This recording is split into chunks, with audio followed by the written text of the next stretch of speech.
ಬ್ರಹ್ಮಾದಿಭ್ಯೋ ಬ್ರಹ್ಮವಿದ್ಯಾ ಸಂಪ್ರದಾಯಕರ್ತೃಭ್ಯೋ ವಂಶ ಋಷಿಭ್ಯೋ ನಮೋ ಮಹಾಭ್ಯೋ ನಮೋ ಗುರುಭ್ಯಃ. ಓಂ ಶಾಂತಿ ಶಾಂತಿ ಶಾಂತಿ. ಭಗವಂತನ ಅನುಗ್ರಹದಿಂದ ನಾವು ಬೃಹದಾರಣ್ಯಕ ಉಪನಿಷತ್ತಿನ 2ನೇ ಅಧ್ಯಾಯ 1ನೆಯ ಬ್ರಾಹ್ಮಣ ಕೊನೆಯ 20ನೆಯ ಖಂಡಿಕೆಯ ಆಚಾರ್ಯರ ಭಾಷ್ಯವನ್ನು ನೋಡ್ತಾ ಬಂದಿದ್ದೀವಿ. ಅದರೊಳಗೆ 323 ಭಾಷ್ಯ ಭಾಗಗಳು ಮುಗಿದು 324ನೆಯ ಭಾಷ್ಯ ಭಾಗ ನಡೀತಾ ಇತ್ತು. ಕೊನೆಯ ಒಂದು ಸ್ವಲ್ಪ ಭಾಗ ಇತ್ತು, ಅದನ್ನು ನೋಡಬೇಕಿದೆ ಅಷ್ಟೇನೆ. ಇಲ್ಲಿ 324ನೇ ಭಾಷ್ಯ ಭಾಗದಲ್ಲಿ ಪೂರ್ವ ಪಕ್ಷಿ ಒಂದು ಆಕ್ಷೇಪಣೆ ಮಾಡಿದ. ಉಪನಿಷತ್ತು ಅದ್ವಿತೀಯವಾದ ಬ್ರಹ್ಮಸ್ವರೂಪವನ್ನು ತಿಳಿಸುವುದರಲ್ಲಿಯೇ ತಾತ್ಪರ್ಯ ಉಳ್ಳದಾಗಿದೆ ಅಂತಂದ್ರೆ ಸ್ವತಃ ಉಪನಿಷತ್ತಿಗೆ ವಿರೋಧವಾಗುತ್ತದೆ. ಯಾಕೆ ಅಂತಂದ್ರೆ ಉಪನಿಷತ್ತು ಶಾಸ್ತ್ರ ಇರುವಂಥದ್ದು ಮೋಕ್ಷಪ್ರದವಾದ ಶಾಸ್ತ್ರ. ಮೋಕ್ಷ ವಿಷಯವನ್ನ ಬೋಧನೆ ಮಾಡೋದಿಕ್ಕೆ ಮೋಕ್ಷವನ್ನು ಯಾರಿಗೆ ಹೇಳ್ಕೊಡ್ಬೇಕು? ಬದ್ಧರಿಗೆ ಹೇಳ್ಕೊಡ್ಬೇಕು. ಬದ್ಧರಿದ್ದಾರೆ ಅಂತಾಯ್ತು. ಅಂದ್ರೆ ಅದ್ವಿತೀಯ ಬ್ರಹ್ಮ ಸ್ವರೂಪಕ್ಕಿಂತ ಬೇರೆಯಾಗಿ ಬದ್ಧರು ತಿರುವಾಗ ಅದ್ವಿತೀಯ ಆತ್ಮಸ್ವರೂಪ ಒಂದೇ ಇರೋದು ಅಂತ ಹೇಳಿದ್ರೆ ಹೆಂಗೆ?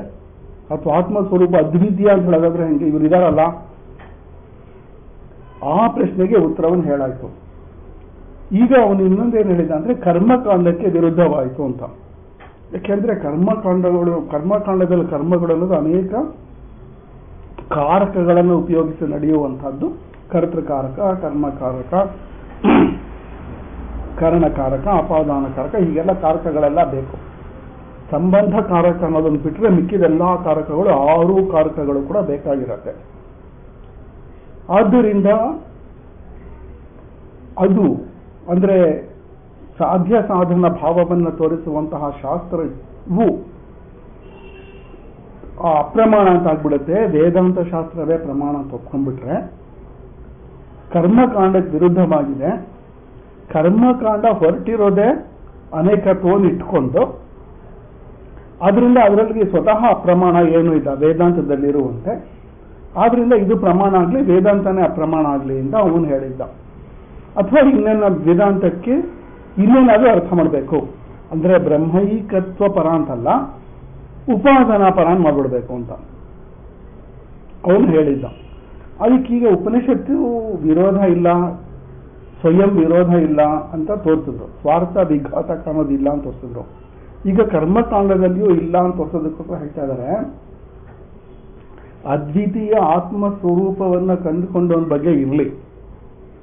ಆದರೆ ಲೋಕದಲ್ಲಿ ಅಂದ್ರೆ ಲೋಕಾನುಭವದಲ್ಲಿ ಅಂತ, from the transactional point of view, ಲೋಕದ ವ್ಯವಹಾರದ ದೃಷ್ಟಿಯಿಂದ ನೋಡಿದರೆ ಒಬ್ಬೊಬ್ಬರಿಗೆ ಒಂದೊಂದರಲ್ಲಿ ಬೇಕು ಬೇಡಗಳನ್ನದಿರುತ್ತೆ. ರಾಗ ದ್ವೇಷಗಳು, ಬೇಕು ಬೇಡಗಳು ಅನ್ನುವಂಥದ್ದು ಪ್ರತಿಯೊಬ್ಬರಲ್ಲಿಯೂ ಬೇರೆ ಬೇರೆನೇ ಇರುತ್ತೆ.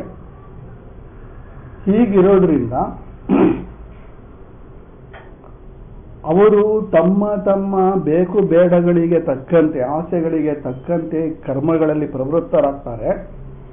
ಆದರೆ ಲೋಕದಲ್ಲಿ ಅವರಿಗೆ ಬೇಕಾಗಿರುವಂತಹ ಎಲ್ಲಾ ಫಲಗಳನ್ನು ಪಡೆಯೋದಕ್ಕೆ ಉಪಾಯ ಸಿಗಬಹುದು, ಸಿಗದೇನೂ ಇರಬಹುದು. ಸಿಗದೇ ಇರುವಾಗ ಒಂದು ಉಪಾಯವನ್ನ ತಿಳಿಸಿಕೊಡೋದಕ್ಕೆ ಶಾಸ್ತ್ರವು ಬಂದಿವೆ. ಎಷ್ಟೋ ಸಲ ಏನಾಗುತ್ತೆ ಅಂದ್ರೆ ಆರೋಗ್ಯ ಚೆನ್ನಾಗಿಲ್ಲದಿರುವಾಗ ಎಷ್ಟೆಷ್ಟೋ ವೈದ್ಯರ ಹತ್ರ ತೋರಿಸಿ ಏನೇನು ಮಾಡಿದ್ರು ಕೂಡ ಸರಿ ಹೋಗೋದೇ ಇಲ್ಲ. ಏನೋ ಹಿಂಗಾಗ್ತಾ ಇದೆ ಅಂತ ಯಾರ ಹತ್ರ ಹೋಗ್ತಾರೆ, ಯಾವುದೋ ಪೂಜೆ ಗೀಜೆ ಮಾಡಿದ್ರೆ ಸರಿ ಹೋಗ್ಬೋದು. ಆಗ ಲೋಕದಲ್ಲಿರುವ ಉಪಾಯಕ್ಕಿಂತ ಬೇರೆದೊಂದು ಉಪಾಯ ಬೇಕಾಯ್ತು ಅವ್ರಿಗೆ. ಅದನ್ನ ಶಾಸ್ತ್ರ ಮಾತ್ರ ಹೇಳಬಲ್ಲದೆ ಹೊರತು ಈ ಲೌಕಿಕ ಶಾಸ್ತ್ರಕ್ಕೆ ಸಾಧ್ಯ ಇಲ್ಲ ಅದು. ಮತ್ತೆ ಇದಲ್ದಿರ ಸ್ವರ್ಗಾದಿಗಳ ಬಗ್ಗೆ ನಮ್ಗೇನು ಗೊತ್ತೇ ಇಲ್ಲ, ಅದನ್ನು ಶಾಸ್ತ್ರನ ಹೇಳಬೇಕು. ಆ ಸ್ವರ್ಗಾದಿಗಳಲ್ಲಿರುವ ಸುಖದ ಬಗ್ಗೆನೂ ನಮಗೆ ಗೊತ್ತಿಲ್ಲ, ಅದನ್ನು ಶಾಸ್ತ್ರ ಹೇಳಬೇಕು. ಇಲ್ಲ ಅದನ್ನು ಪಡೆಯೋದಿಕ್ಕೆ, ಆ ಸುಖಗಳನ್ನು ಅನುಭವಿಸೋದಿಕ್ಕೆ ಮಾರ್ಗ ಸಾಧನೆ ಅದೂ ಗೊತ್ತಿಲ್ಲ, ಅದನ್ನು ಶಾಸ್ತ್ರವೇ ಹೇಳಬೇಕು. ಯಾರ್ಯಾರಿಗೆ ಯಾವ್ದು ಅಲ್ಲಿ ಆಸಕ್ತಿ ಇದೆಯೋ ಅದಕ್ಕೆ ತಕ್ಕಂತೆ ಮಾಡೇ ಮಾಡ್ತಾರೆ. ಒಂದು ದೃಷ್ಟಾಂತ ಕೂಡ ಕೊಟ್ಟಿದ್ರು. ಯಾವನಿಗೆ ವಿಷಯಗಳಲ್ಲಿ ರಾಗಾದಿಗಳಿದೆಯೋ ಅವನಿಗೆ ಆಯಾ ಕ್ರಿಯೆಗಳಲ್ಲಿ ತೊಡಗಬೇಡ ಅಂತ ಹೇಳಿದ್ರು ಅವನಿಗೆ ನಿಲ್ಸಕ್ಕಾಗೋದಿಲ್ಲ, ಅವನು ಮಾಡ್ಕೊಂಡೇ ಹೋಗ್ತಾನೆ. ಕಂಡಿದೆ, ಧರ್ಮ ಶಾಸ್ತ್ರಗಳನ್ನು ಅಧ್ಯಯನ ಮಾಡಿದವರು ಕೂಡ ಧರ್ಮಕ್ಕೆ ವಿರುದ್ಧವಾಗಿ ನಡೆಯುವುದು ಕಂಡಿದೆ. ಯಾಕೆ ಅಂತಂದ್ರೆ ರಾಗದ ಪ್ರಾಬಲ್ಯ ಜೋರಿರುತ್ತೆ. ಅವರು ಶಾಸ್ತ್ರಕ್ಕೆ ವಿರುದ್ಧವಾಗಿ ಬೇಕಾದ್ರೂ ನಡ್ಕೊಂಡ್ಬಿಡ್ತಾರೆ. ಇನ್ನು ಯಾರಿಗೆ ತೀವ್ರವಾದಂತಹ ವೈರಾಗ್ಯ ಇದೆಯೋ ಅವರಿಗೆ ಶಾಸ್ತ್ರವೂ ಕೂಡ ವೈರಾಗ್ಯ ಪಕ್ಕ ಕೆಡು, ಸ್ವರ್ಗ ಪಡೆಯೋದಕ್ಕೆ ಮಾಡು, ಅದು ಪಡೆಯೋದಕ್ಕೆ ಮಾಡು, ಅವನು ಸನ್ಯಾಸಿ ಆಗಿರ್ತಾನೆ. ಪುತ್ರಕಾಮೇಷ್ಟಿ ಯಾಗ ಮಾಡು ಅಂತಂದ್ರೆ, ಅಥವಾ ಗೃಹಸ್ಥನಾಗಿರ್ತಾನೆ, ಮಕ್ಕಳು ಇರುತ್ತಾರ ಅವ್ರಿಗೆ, ತಿರ್ಗಾ ಪುತ್ರಕಾಮೇಷ್ಟಿ ಯಾಗ ಮಾಡೋದು ಏನರ್ಥ ಅಂತ. ಸೊ ಹೊಂದೋದಿಲ್ಲ. ಅವನು ವೈರಾಗ್ಯ ಅಂತಲ್ಲ, ಆದ್ರೆ ಬೇಡ ಅನ್ನೋರಿಗೆ, ಯಾರಿಗೆ ಯಾವುದು ಬೇಡವೋ ಅಥವಾ ಯಾವ ವಿಷಯದಲ್ಲಿ ಬೇಕು ಅನ್ನೋದಿಲ್ಲೋ ಅಂದ್ರೆ ವೈರಾಗ್ಯ ಇದೆಯೋ ಅವರಿಗೆ ಆ ಕರ್ಮದಲ್ಲಿ ಶಾಸ್ತ್ರವೂ ಕೂಡ ಪ್ರವರ್ತಿಸುವಂತೆ ಮಾಡೋಕ್ಕಾಗೋದಿಲ್ಲ. ಶಾಸ್ತ್ರವು ಏನ್ ಮಾಡತ್ತೆ ಅಂತಂದ್ರೆ ಬೆಳಕಿದ್ದಂಗೆ, ಬೆಳಕಿನಲ್ಲಿ ವಿಷಯಗಳು ಇರುವಂತೆ ತೋರತ್ತಷ್ಟೇನೆ. ಜನರು ಯಾವ್ದು ಬೇಕೋ ಅದನ್ನು ಆರಿಸ್ಕೊಳ್ತಾರೆ. ಉದಾಹರಣೆ ಹೇಳ್ತಾನೆ ಇರ್ತಾರಲ್ಲ, ಒಂದು ಚಾಕು ಇದೆ, ಚಾಕುವನ್ನ ಯಾರಿಗಾರು ತಿವಿಯಕ್ಕೆ ಉಪಯೋಗಿಸ್ಬೋದು, ಶಸ್ತ್ರಚಿಕಿತ್ಸೆಗೂ ಉಪಯೋಗಿಸ್ಬೋದು. ತಿವಿದ್ಬಿಟ್ಟು ಏನಾದ್ರೂ ಹೆಚ್ಚು ಕಡಿಮೆ ಆಗಿ ಅವ್ನು ಶಿಕ್ಷೆಗೆ ಅರ್ಹನಾಗ್ತಾನೆ.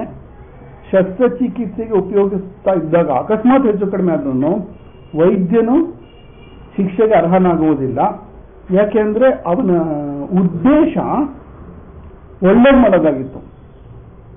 ಇಲ್ಲಿ ಅವನು ತಪ್ಪು ಮಾಡಿದಾನ ಇಲ್ವಾ ಅನ್ನುವಂಥದ್ದು ಉದ್ದೇಶ, ಆ ಒಂದು ಕ್ರಿಯೆಯ ಹಿಂದಿರುವ ಉದ್ದೇಶ ಏನಿದೆ ಅದು ಮುಖ್ಯವಾಗಿರುವಂಥದ್ದು. ಅದರಿಂದ ಅವನು ಬೆಳಕು ಉಪಯೋಗಿಸ್ಬೋದು, ಎಲ್ಲ ಉಪಯೋಗಿಸ್ಬೋದು.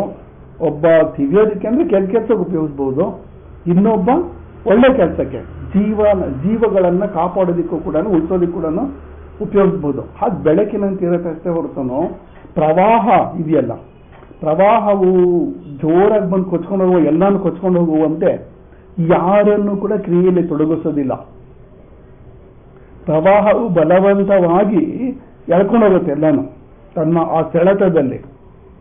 ಹಾಗೇನು ಶಾಸ್ತ್ರ ಮಾಡೋದಿಲ್ಲ. ಅದು ಹೇಳಿದ್ರೆ ಪ್ರದೀಪವಾದಂತ ಬೆಳಕಿನಂತೆ ಇದೆ. ಅಲ್ಲಿ ನಾವು ನಮಗೆ ಬೇಕಾದಂತಹ ಕರ್ಮಗಳನ್ನು ಮಾಡ್ಕೊಳ್ತೀವಿ ಅಷ್ಟೇನೆ. ನಾವು ಎಲ್ಲರೂ ಒಂದೇ ತರ ಕರ್ಮ ಮಾಡೋದಿಲ್ಲ. ಯಾಕಂದ್ರೆ ಎಲ್ರಿಗೂ ಒಂದೇ ಬೇಕುಗಳೇನಿಲ್ಲ. ಒಬ್ಬೊಬ್ಬರಿಗೂ ಒಂದೊಂದು ರಾಗ ಇದೆ, ಅದಕ್ಕೆ ತಕ್ಕಂತೆ ಮಾಡ್ತಾರೆ ಅನ್ನೋದನ್ನು ಅಷ್ಟು ಭಾಗ ಆಗಿತ್ತು. ಈ 324ನೇ ಭಾಷ್ಯ ಭಾಗ ಇಲ್ಲ 549ನೇ ಪುಟದಲ್ಲಿದೆ. ಆ 549ನೇ ಪುಟದಲ್ಲಿ ಕೊನೆಯ 3 ಸಾಲು, ನಾಪಿ ಸ್ವಭಾವತಃ ಬಾಹ್ಯ ವಿಷಯ ವಿರಕ್ತ ಚೇತಸಃ ವಿಷಯೇಷು ಪ್ರವರ್ತಯಿತುಂ ಶಕ್ತಂ ಕಿಂತು ಶಾಸ್ತ್ರಂ ಏತಾವದೇವ ಭವತಿ ಇಷ್ಟ ಸಾಧನಮಿದಂ ಅನಿಷ್ಟ ಸಾಧನಮಿದಂ ಇತಿ ಸಾಧ್ಯ ಸಾಧನ ಸಂಬಂಧ ವಿಶೇಷ ಅಭಿವ್ಯಕ್ತಿ ಪ್ರದೀಪಾದಿವತ್ ತಮಸಿ ರೂಪಾದಿ ಜ್ಞಾನಂ ಅಂತ.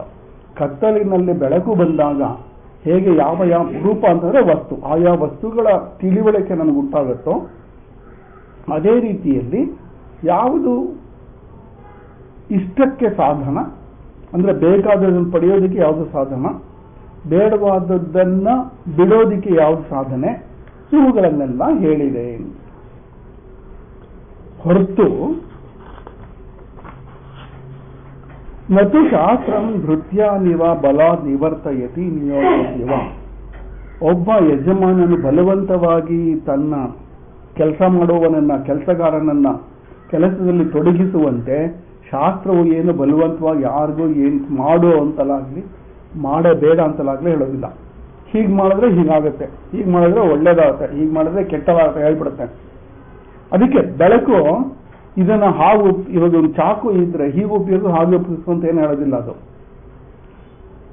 ನೀವು ತರಕಾರಿ ಕತ್ತರಿಸೋಕೆ ಉಪಯೋಗಿಸಿರೋ ಚಾಕು ಇದ್ರೆ ಶಸ್ತ್ರಚಿಕಿತ್ಸೆಗೋ ಇನ್ಯಾವುದಕ್ಕೋ ಅದು ಅವರವ್ರು ಬಿಟ್ಟಿದೆ ಅಷ್ಟೇನೆ. ಹಾಗೆ ಇದೆ ಅಷ್ಟೇ ಅರ್ಥನು. ಪ್ರವಾಹದಂತೆ ಇಲ್ಲಿ ಭೃತ್ಯ ನನ್ನ ಕೆಲಸಗಾರನನ್ನ ಯಜಮಾನನು ಬಲವಂತವಾಗಿ ಕೆಲಸದಲ್ಲಿ ತೊಡಗಿಸುವಂತೆ ಮಾಡೋದಿಲ್ಲ. ದೃಶ್ಯಂತೆ ಇದಾಗಬೇಕಿತ್ತು ಅನ್ಸುತ್ತೆ. ಪುರುಷ ರಾಗಾದಿ ಗೌರವ ಶಾಸ್ತ್ರಮತೆ ಅತಿಕ್ರಾಮಂತಹ ಅಂತ. ಆ ರಾಗ ದ್ವೇಷ ತುಂಬಾ ಜಾಸ್ತಿ ಆಗ್ಬಿಡುದು ಅಂತಂದ್ರೆ ಶಾಸ್ತ್ರಮತಿ ಅತಿಕ್ರಾಮಂತಹ, ಶಾಸ್ತ್ರದ ಕಟ್ಟಳೆಯನ್ನು ಶಾಸ್ತ್ರದ ಚೌಕಟ್ಟನ್ನು ಮೀರಿ ನಡೆಯುವಂಥದ್ದಿದೆಯಲ್ಲ ಅದು ದೃಶ್ಯಂತೆ ಕಾಣ್ತಾ ಇದೆ ಅಂತ. ಅಧ್ಯಯನ ಮಾಡಿದವರಲ್ಲಿಯೇ, ಧರ್ಮಶಾಸ್ತ್ರವನ್ನ ಅಧ್ಯಯನ ಮಾಡಿದವರಲ್ಲಿಯೇ ಇದು ಶಾಸ್ತ್ರಕ್ಕೆ ವಿರುದ್ಧವಾಗಿದೆ ಅಂತ ಗೊತ್ತಿದ್ರೂ ಕೂಡ ಯಾವುದೋ ಸೆಳೆತಕ್ಕೆ ಒಳಗಾಗಿ ಮಾಡ್ಬಿಡ್ತಾರೆ. ಕಾಣ್ತಾ ಇದೆ ಅಂದ್ರು. ಆಚಾರ್ಯರ ಕಾಲದಲ್ಲಿಯೇ ಆ ಥರ ನಡ್ಕೊಳ್ಳೋರಿದ್ರು ಅಂತ ಆಯ್ತು. ತಸ್ಮಾತ್ ಪುರುಷ ಮತಿ ವೈಚಿತ್ರ್ಯಂ ಅಪೇಕ್ಷೆ ಸಾಧ್ಯ ಸಾಧನ ಸಂಬಂಧ ವಿಶೇಷಾನ್ ಅನೇಕಧಾ ಉಪದಿಶತಿ. ಆದ್ದರಿಂದ ಪುರುಷ ಮತಿ ವೈಚಿತ್ರ್ಯಂ ಅಪೇಕ್ಷೆ ಅಂತ ಒಬ್ಬೊಬ್ಬರಿಗೆ ಒಂದೊಂದು ರೀತಿಯ ಬಯಕೆಗಳಿದೆ. ಒಬ್ಬನಿಗೇನೋ ಸಾಧಾರಣವಾಗಿ 2 ಹೊತ್ತು ಊಟ ಸಿಕ್ಕರೆ ಸಾಕು ಅಂತ ಇರಬಹುದು, ಇನ್ನೊಬ್ಬನಿಗೆ 2 ಹೊತ್ತು ಊಟ ತಿಂಡಿನೂ ಬೇಕು ಅಂತ ಇರಬಹುದು, ಇನ್ನು ಕೆಲವರಿಗೆ ಊಟ ತಿಂಡಿ ಇಲ್ದಿರೋ ಕಾಫಿನೂ ಬೇಕು, ಅಥವಾ ಇನ್ನೇ ಪಾನೀಯ ಬೇಕು ಅಂತ, ಮನೆ ಬೇಕು ಅಂತ, ಕಾರ್ ಬೇಕು ಅಂತ, ಅದು ಬೇಕು ಅಂತ, ಇದು ಬೇಕು ಅಂತ, ಏನು ಬೇಕಾದ್ರೂ ಇರಬಹುದು. ಈ ಸ್ವರ್ಗಾದಿಗಳು ಬೇಕು ಅಂತ, ಆ ತ್ರಿಶಂಕುನಂತಹವರು ಸಶರೀರವಾಗಿ ಸ್ವರ್ಗಕ್ಕೆ ಹೋಗ್ಬೇಕು ಅಂತ, ಕೆಲವರು ಹಿರಣ್ಯ ಗರ್ಭ ಲೋಕಕ್ಕೆ ಹೋಗ್ಬೇಕು ಅಂತ, ಹೀಗೆ ಒಬ್ಬೊಬ್ಬರಿಗೆ ಒಂದೊಂದು ಬಯಕೆಗಳಿರುತ್ತೆ.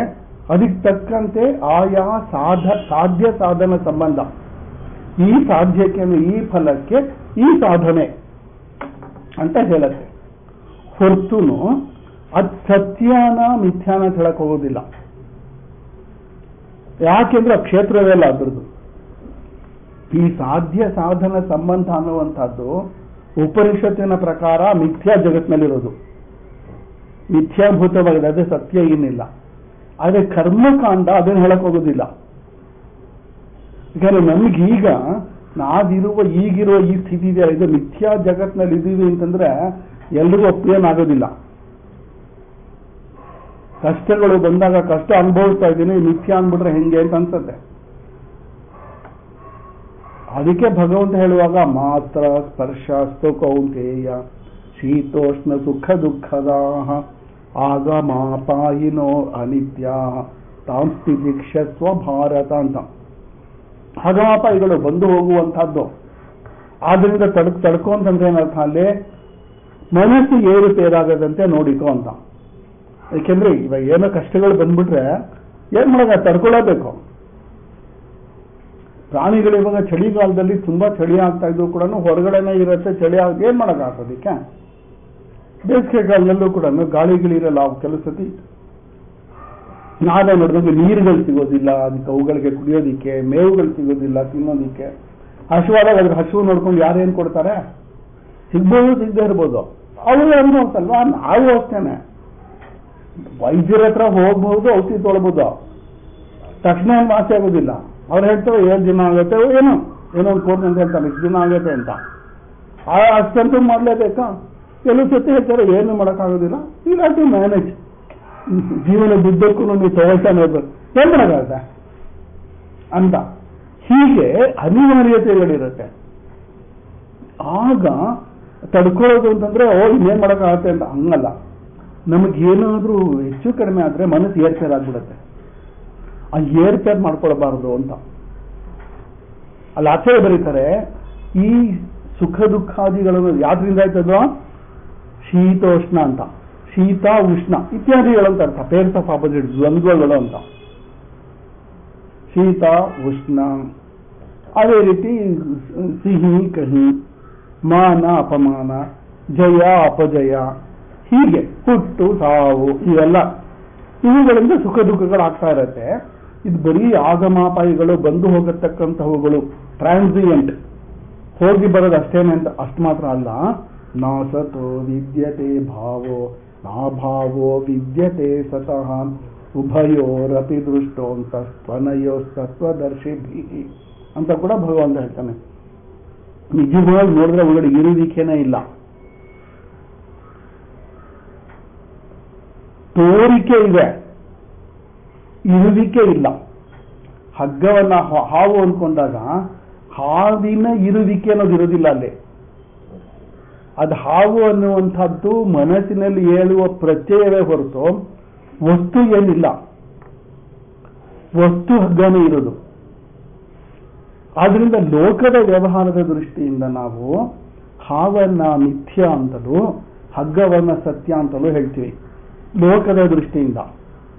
ಆದ್ರೆ ಪರಮಾರ್ಥ ದೃಷ್ಟಿಯಿಂದ ಹಗ್ಗ ಅನ್ನೋದು ಇಲ್ಲ ಅಂತ ನಾವು ಹೇಳೋದು. ಪರಮಾರ್ಥ ದೃಷ್ಟಿಯಿಂದ ಬ್ರಹ್ಮಸ್ವರೂಪ ಮಾತ್ರ ಇದ್ದುಕೊಂಡಿದೆಯೇ ಹೊರತು ಹಗ್ಗ ಅಂತಿಲ್ಲ, ಜಗತ್ ಅಂತಾನೂ ಇಲ್ಲ. ನಾವು ನಿಜವಾಗಿ ನೋಡಿದ್ರೆ ಏನು ಜಗತ್ತು ಅಂದ್ಕೊಂಡಿದ್ದೀವಿ ಅದು ಪರಮಾತ್ಮ ಸ್ವರೂಪ ಮಾತ್ರವಾಗಿರುತ್ತೆ. ಪರಮಾತ್ಮ ಸ್ವರೂಪದಲ್ಲಿ ಆಗಲಿ ಪರಮಾತ್ಮ ಸ್ವರೂಪಕ್ಕಿಂತ ಬೇರೆ ಆಗಲಿ ಜಗತ್ತನ್ನೋದು ಇರೋದೇ ಇಲ್ಲ. ಮುಂದೆ ಅದನ್ನು ತೋರಿಸ್ತಾರೆ ಆಚಾರ್ಯರು. ಭಗವದ್ಗೀತಾನೇ ಓದಿದ್ರೆ ಗೊತ್ತಾಗತ್ತೆ ನಮ್ಗದು.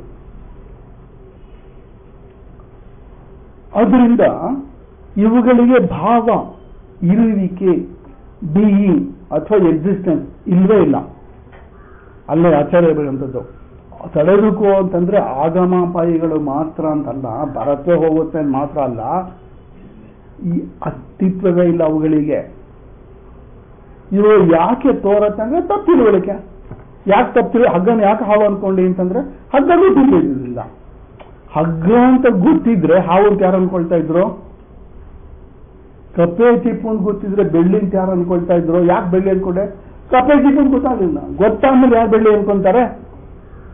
ಹಗ್ಗ ಅಂತ ಗೊತ್ತಾದ್ಮೇಲೆ ಯಾರು ಹಾವು ಅನ್ಕೊಳ್ತಾರೆ? ಹಾಗಿದ್ರೆ ಆತ್ಮನನ್ನು ಯಾಕೆ ಜಗತ್ತನ್ನು ಕಾಣ್ತಾ ಇದ್ದಾನೆ? ಗೊತ್ತಿರಲಿಲ್ಲ ಆತ್ಮಸ್ವರೂಪ. ಆತ್ಮಸ್ವರೂಪ ಗೊತ್ತಾದ್ಮೇಲೆ ಯಾರು ಜಗತ್ತು ಅಂತಾರೆ? ಅದೇ ತಪ್ಪು ತಿಳುವಳಿಕೆಯ ಕಾರಣ ಸರಿಯಾದ ತಿಳುವಳಿಕೆ ಹೇಳ್ತಾ ಇರೋದು. ಯಾಕೆ ತಪ್ಪು ತಿಳ್ಕೊಂಡೆ ಅಂದ್ರೆ ಸರಿಯಾಗಿ ಗೊತ್ತಿರಲಿಲ್ಲ. ಗೊತ್ತಿರಿ ಯಾಕೆ ತಪ್ಪು ತಿಳ್ಕೊಂತ ಇದ್ರು. ಆದ್ರಿಂದ ಏನ್ ಹೇಳ್ತಾರೆ ಅಂದ್ರೆ ಈ ಜಗತ್ತು ಅನ್ನೋದು ಇದೆಯಲ್ಲ, ಇದು ತಪ್ಪು ತಿಳಿವಳಿಕೆ. ಇದು ತುಂಬಾ ಮುಖ್ಯ. ತಪ್ಪು ತಿಳಿವಳಿಕೆ ಅಂತ. ತಿಳಿವಳಿಕೆ ಅನ್ನೋದು ಯಾವುದಕ್ಕೆ ಸಂಬಂಧಪಟ್ಟಿರುವಂಥದ್ದು? ಬುದ್ಧಿಗೆ, ಅಂತಃಕರಣಕ್ಕೆ, ವಸ್ತುವಿಗಲ್ಲ. ಹಗ್ಗವನ್ನು ಹಾವು ಅಂದ್ಕೊಂಡಾಗ ಆ ಸರ್ಪ ಪ್ರತ್ಯಯ, ಹಾವು ಎನ್ನುವ ಪ್ರತ್ಯಯ ಏನಿದೆ ಅದು ಬುದ್ಧಿಗೆ ಸಂಬಂಧಪಟ್ಟಿದ್ದ ಹೊರತು ವಸ್ತುವಿಗಲ್ಲ. ಅಲ್ಲಿ ವಸ್ತುವೇನು ಉತ್ಪತ್ತಿ ಆಗಿರೋದಿಲ್ಲ. ಸರ್ಪ ಉತ್ಪತ್ತಿ ಏನು ಹೇಳ್ತಾರೆ? ಪ್ರಾದಿಭಾಷಿಕ ಸರ್ಪೋತ್ಪತ್ತಿ ಅಂತ ಏನೇ ಹೇಳ್ತಾರೆ. ನಮ್ಮ ಗುರುಗಳ ಜೊತೆ ಹೇಳ್ತಾ ಇದ್ರು, ಯಾವುದೋ ಆಶ್ರಮದಲ್ಲಿ, ಆಂಧ್ರ ಯಾವುದೋ ಆಶ್ರಮದಲ್ಲಿ ಯಾವುದೋ ಹೀಗೆ ಈ ಪಂಡಿತನ ಕರೆಸಿದ್ರು. ಈ ಮೂಲಾದಿಗೆ ಒಂದು ದೊಡ್ಡ ಗಲಾಟೆ. ಪಂಡಿತನ ಕರೆಸಿದ್ರು. ಅವರು ಈ ರಜ್ಜು ಸರ್ಪ ಎಲ್ಲ ಹೇಳಿ ಕೊನೆಗೆ ಸರ್ಪೋತ್ಪತ್ತಿ ಬಗ್ಗೆ ಹೇಳ್ಬಿಟ್ರು. ಅವ್ರು ನಮ್ಮ ಗುರುಗಳ ಹತ್ರ ಅವ್ರಿಗೆ ಅವಾಗ ಏನಾಗಿತ್ತು ಅಂತಂದ್ರೆ, ನಮ್ಮ ಗುರುಗಳು ತುಂಬಾ ಚಿಕ್ಕವರು, ಅವ್ರು ತುಂಬಾ ವೃದ್ಧರವರು. ಅವ್ರು ಅಲ್ಲಿಂದ ಕೇಳಿದ್ರಂತೆ, ಏನಂತ್ಯ ಅಂತ ಕೇಳಿದ್ರಂತೆ. ಅವರು ಗೊತ್ತಿದ್ರು ಅದನ್ನು ಒಪ್ಕೊಳ್ಳೋಣ ಅಂತ.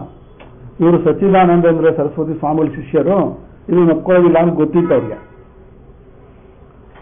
ತುಂಬಾ ವೃದ್ಧರವರು, ಅದೇ ವಿದ್ವಾಂಸರು ಆಗಿದ್ರು. ಅವ್ರು ಏನ್ ಮಾಡಿದ್ರು, ದೊಡ್ಡ ಚರ್ಚೆ ಮಾಡಿ, ಅದೆಲ್ಲ ಇದೆ, ಬೇಕಾದ ದೊಡ್ಡ ಚರ್ಚೆ ಇದೆ.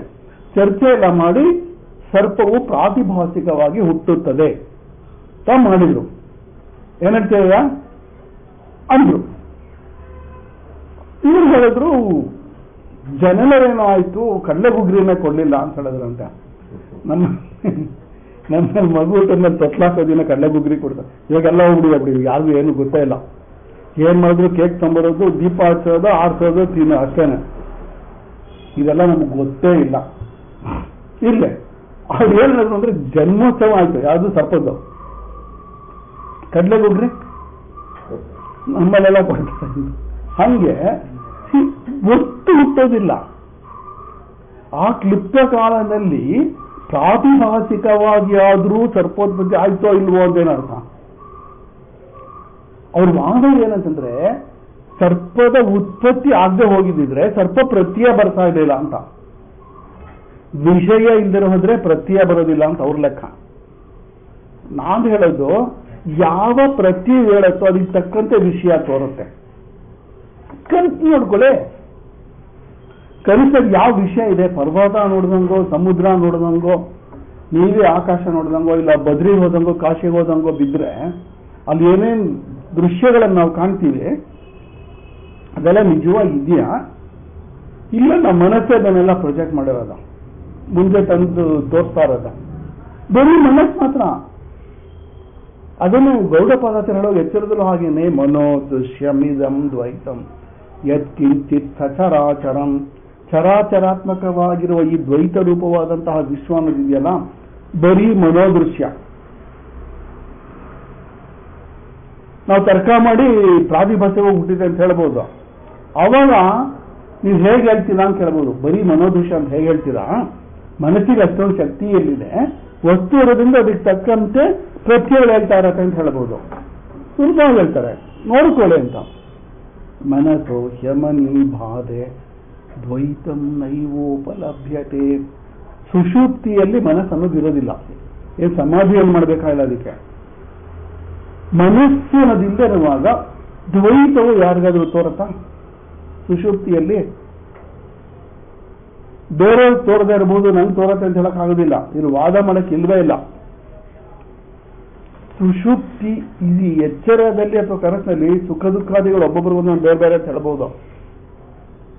ಆದರೆ ಸುಷುಪ್ತಿಯಲ್ಲಿ ಒಬ್ಬೊಬ್ಬರು ಒಂದೊಂದು ಅನುಭವ ಅಂತ ಹೇಳಕ್ ಸಾಧ್ಯನೂ ಇಲ್ಲ. ಯಾರಿಗಾದ್ರೂ ಏನಾದ್ರೂ ಅನುಭವ ಆಗ್ತಾ ಇದೆ ಅಲ್ಲಿ ಅಂತಂದ್ರೆ ಇದ್ದೇ ಬಂದಿಲ್ಲ ಅಂತ ಅಷ್ಟೇ ಅರ್ಥ. ತನಿನಿದ್ರೆ ಅಲ್ಲ ಅದು. ಅಲ್ಲಿ ಮಾತ್ರ ಎಲ್ರಿಗೂ ಒಂದೇ ರೀತಿ ಅನುಭವ ಅಂದ್ರೇನು? ಅನುಭವ ಸ್ವರೂಪ ಮಾತ್ರ ಇರುತ್ತೆ. ಅಲ್ಲಿ ಅನುಭವ ಅನ್ನೋದು ವಿಷಯವಾಗಿರೋದಿಲ್ಲ, ಪ್ರತಿಯ ರೂಪವಾಗಿರೋದಿಲ್ಲ, ಅನುಭವ ಸ್ವರೂಪ ಮಾತ್ರ ಇರುತ್ತೆ. ಇಲ್ಲಿ ಸ್ವರೂಪ ಇದ್ದೇ ಇರುತ್ತೆ. ನಾಭಾವೋ ವಿದ್ಯತೆ ಸತಃ ಸತಃ ಅಭಾವ ನ ವಿದ್ಯತೆ.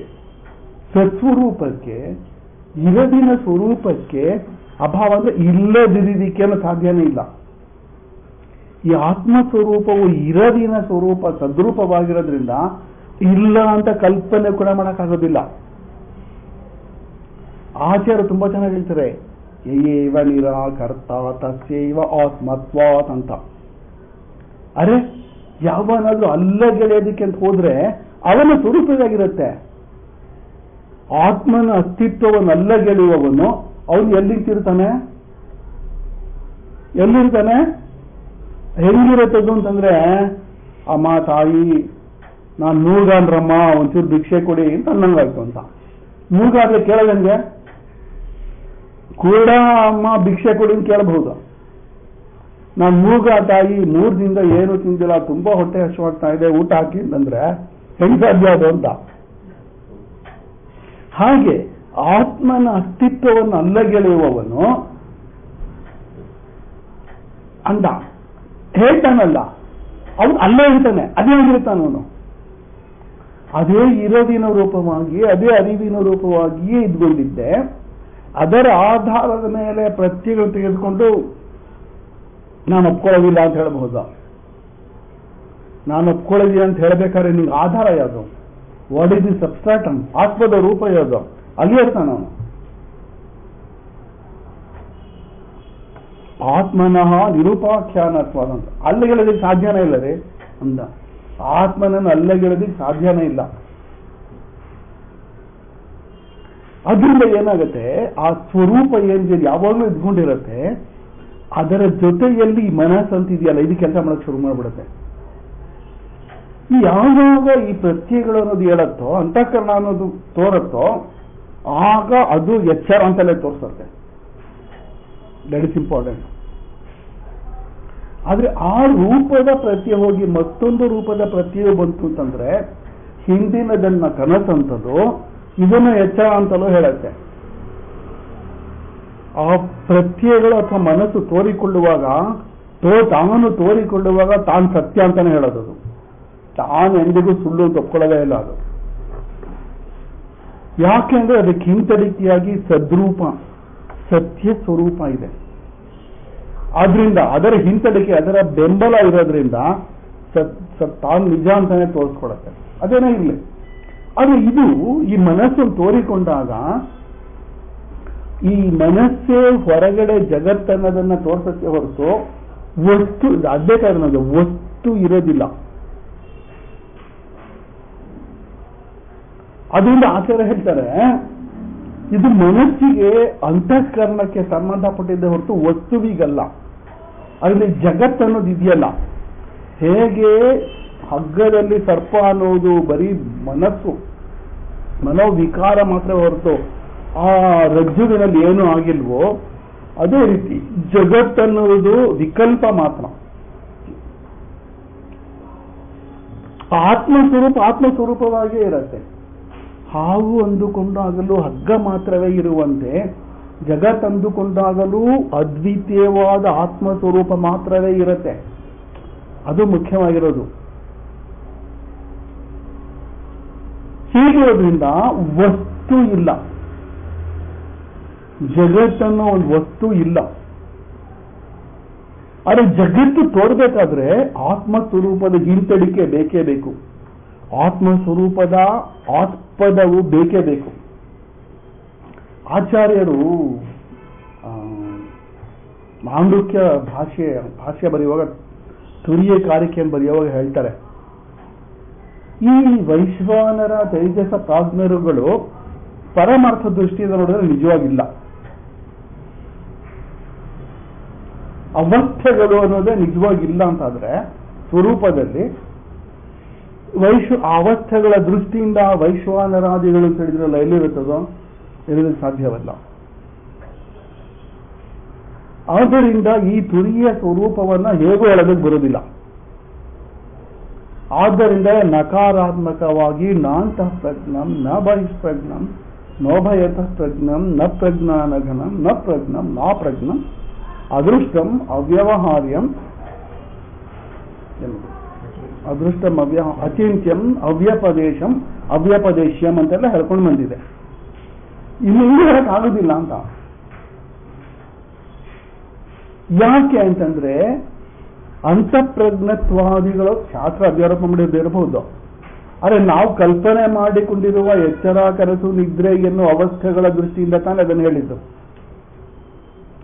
ಈ ಎಚ್ಚರದಲ್ಲಿ ನಮ್ಗೆ ಬೇರೆ ಬೇರೆ ಪ್ರತ್ಯಯಗಳನ್ನು ಇಟ್ಟುಕೊಂಡು ನೋಭಯತಃ ಪ್ರಜ್ಞಂ ನ ಪ್ರಜ್ಞಂ ನಾ ಅಪ್ರಜ್ಞಂ ಅಂತ ಪ್ರಜ್ಞೆ ಇರೋದು, ಪ್ರಜ್ಞೆ ಇಲ್ಲೇ ಇರೋದು, ಇದೆಲ್ಲನೂ ಅಂತರಾಳ ಅವಸ್ಥೆ ಅನ್ನೋದು, ಇದೆಲ್ಲನೂ ಎಚ್ಚರದಲ್ಲಿ ಅಂದ್ರೆ ಪ್ರತ್ಯಯಗಳು ತೋರುವಾಗ ಬರುವಂಥದ್ದು ಅದನ್ನೆಲ್ಲ ಅಲ್ಲಿಗೆಳೆದ್ಬಿಟ್ಟಿದೆ. ಆತ್ಮನಿಗೆ ಯಾವುದೂ ಹೇಳಲಿಕ್ಕೆ ಸಾಧ್ಯ ಇಲ್ಲ ಅಂತ. ಆಗ ಪೂರ್ವ ಪಕ್ಷಿ ಒಂದು ಪ್ರಶ್ನೆ ಕೇಳ್ತಾನೆ, ಆತ್ಮ ಸ್ವರೂಪವನ್ನು ತಿಳಿಸೋದಿಕ್ಕೆ ಹೇಗೂ ಸಾಧ್ಯ ಇಲ್ಲ ಅಂತ ಹೇಳಿದ್ರಲ್ಲ, ಅಂತಃಪ್ರಜ್ಞತ್ವಾದಿಗಳನ್ನು ಅಲ್ಲಗೆಳೆಯುವ ಮೂಲಕವಾದ್ರೂ ತೋರಿಸ್ಕೊಡ್ಬೋದಲ್ಲ. ಎಚ್ಚರ, ಕನಸು, ನಿದ್ರೆ ಅಂತ ಇಟ್ಕೊಂಡು ಆ ಸಂಬಂಧಗಳನ್ನು ಇಟ್ಕೊಂಡು ಆ ಸಂಬಂಧ ಇಲ್ಲದೆ ಇರೋದು ಹೀಗಾದ್ರೂ ಹೇಳ್ಬೋದಲ್ಲ ಅಂತ. ಮತ್ತೆ ಅದು ಮಿಥ್ಯಾ ಅಂತ ಹೆಂಗ್ ಹೇಳ್ತೀರಾ? ಅದು ಮಿಥ್ಯಾರೂಪವಾಗ ಯಾಕೆ ತೋರ್ಕೊಳ್ತು? ತುಂಬಾ ಪ್ರಶ್ನೆಗಳನ್ನು ತಗೊಂಡಲ್ಲೆಲ್ಲ ಉತ್ತರ ಹೇಳ್ತಾರೆ.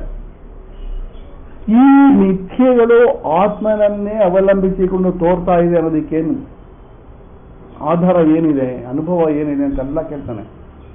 ಒಂದೇ ಒಂದು ಹೇಳ್ತಾರೆ ಆಚಾರ್ಯರು, ಇದು ಸತ್ಯ ಅಂತ ಇಟ್ಕೊಳ್ಳೋಣ ಅಂತ ಅವನ ಮಾತು.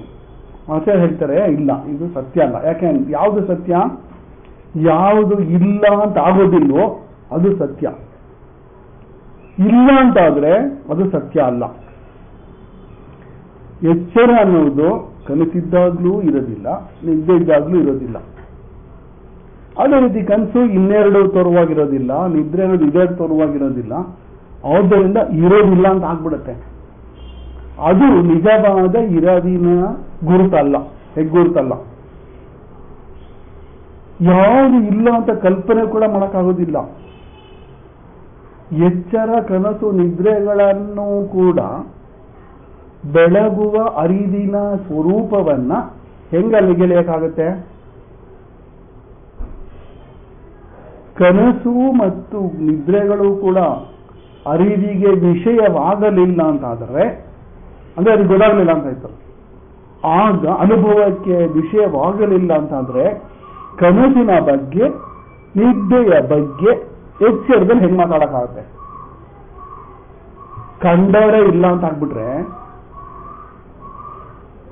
ಯಾವಾಗ ಅರಿವು ಈಗ ಎಚ್ಚರವನ್ನು ಬೆಳಗ್ತಾ ಇದೆಯೋ ಅದೇ ರೀತಿ ಕನಸನ್ನು, ನಿದ್ರೆಯನ್ನು ಬೆಳಗಿದ್ದರಿಂದ ಅದು ಈಗ ಕನಸಿನ ಬಗ್ಗೆಯೂ ಎಚ್ಚರದ ಬಗ್ಗೆಯೂ ವಿವರವನ್ನು ಅದು ಕೊಡೋದಕ್ಕೆ ಸಾಧ್ಯವೇ ಹೊರತು ಎಚ್ಚರದ ಪ್ರಮಾಸದಿಗೆ ಏನ್ ಗೊತ್ತು?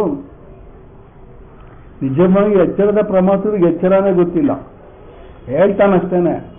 ಅವನಿಗೆ ಎಚ್ಚರದ ಒಳಗಿರುವ ವಿಷಯಗಳ ಬಗ್ಗೆ ಏನು ಅವ್ನಿಗೆ ಎಷ್ಟಾಗುತ್ತೋ ಅಷ್ಟು, ಅದೇನು ಪೂರ್ತಿ ಗೊತ್ತಾಗಕ್ಕೆ ಸಾಧ್ಯ ಇಲ್ಲ ಹೊರತು ಎಚ್ಚರ ಅವನಿಗೆ ಗೊತ್ತಾಗುತ್ತೆ. ಯಾಕೆ? ಪ್ರಮಾತೃ ಎಚ್ಚರದೊಳಗಿರ್ತಾನೆ. ಅದರಿಂದ ಎಚ್ಚರವನ್ನು ಅರಿಬೇಕಾದ್ರೆ ಪ್ರಮಾತೃತ್ವವನ್ನು ಬಿಟ್ಕೊಳ್ಳೇ ನಿಂತ್ಕೊಳ್ಬೇಕು.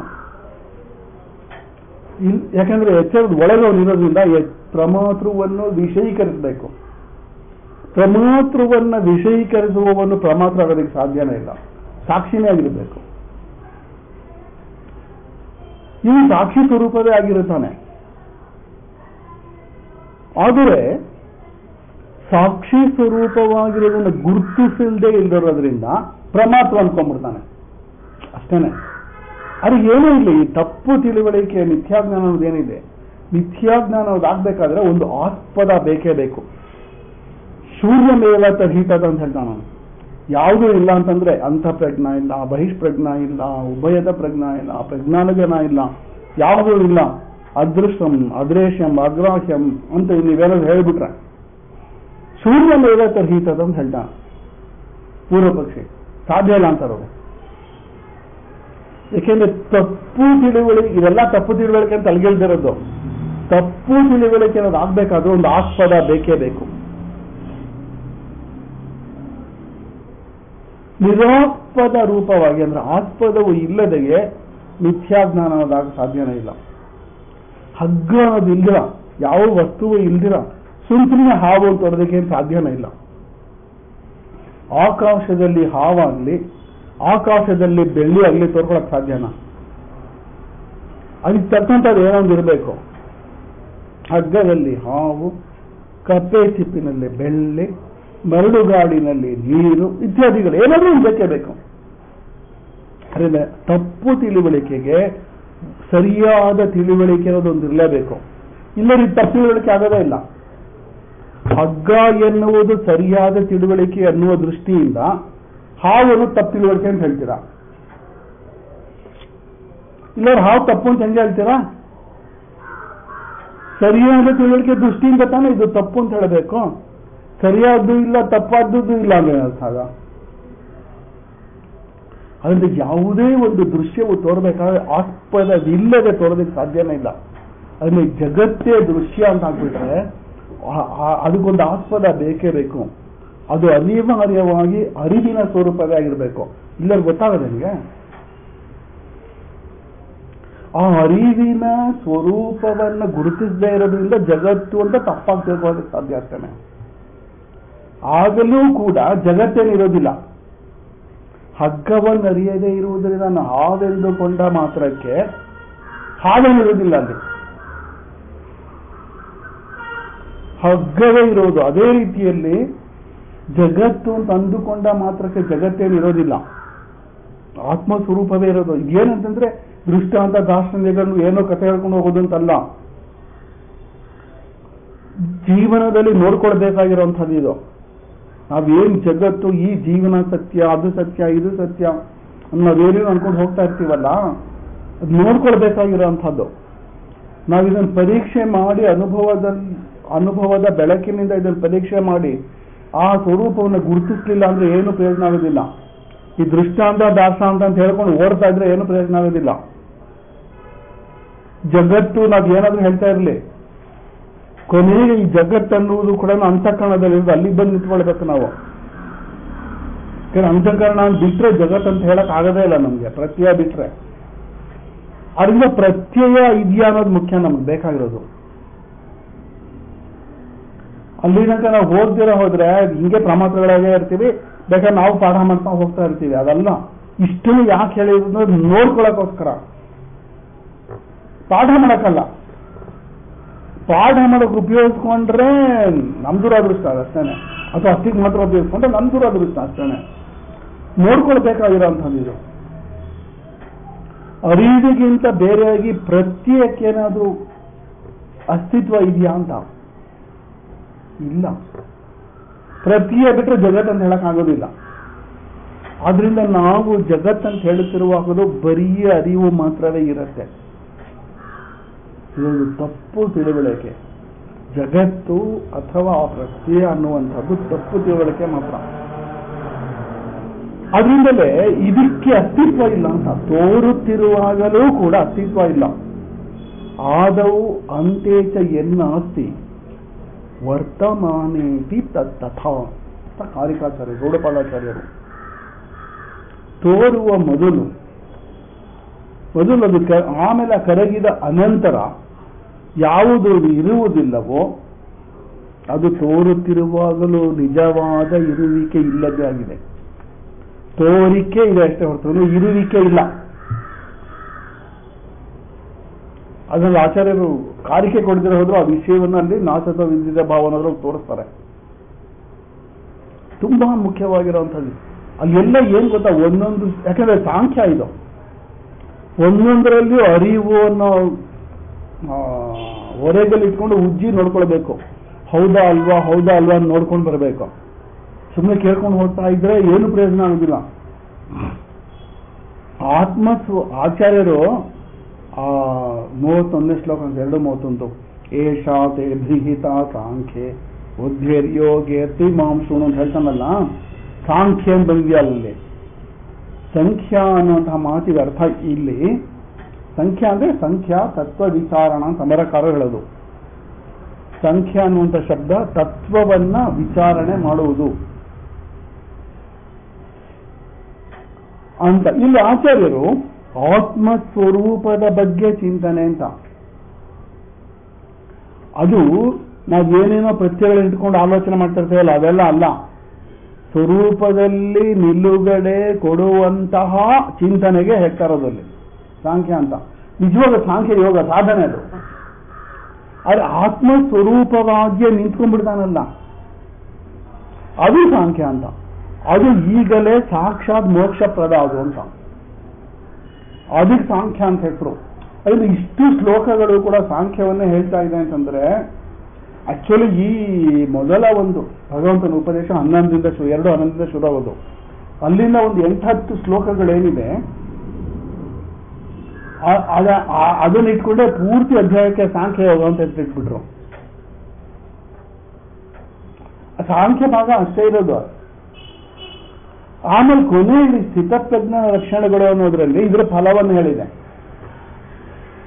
ಮಧ್ಯದಲ್ಲಿ ಲೌಕಿಕವಾದ ದೃಷ್ಟಿಯಿಂದ ಕೆಲವು ಧರ್ಮಶಾಸ್ತ್ರವನ್ನು ಹೇಳಿ ಹುಟ್ಟೋರು ಸಾಯಲೇಬೇಕು, ಅದು ಲೌಕಿಕ ದೃಷ್ಟಿ ಆಗುತ್ತೆ.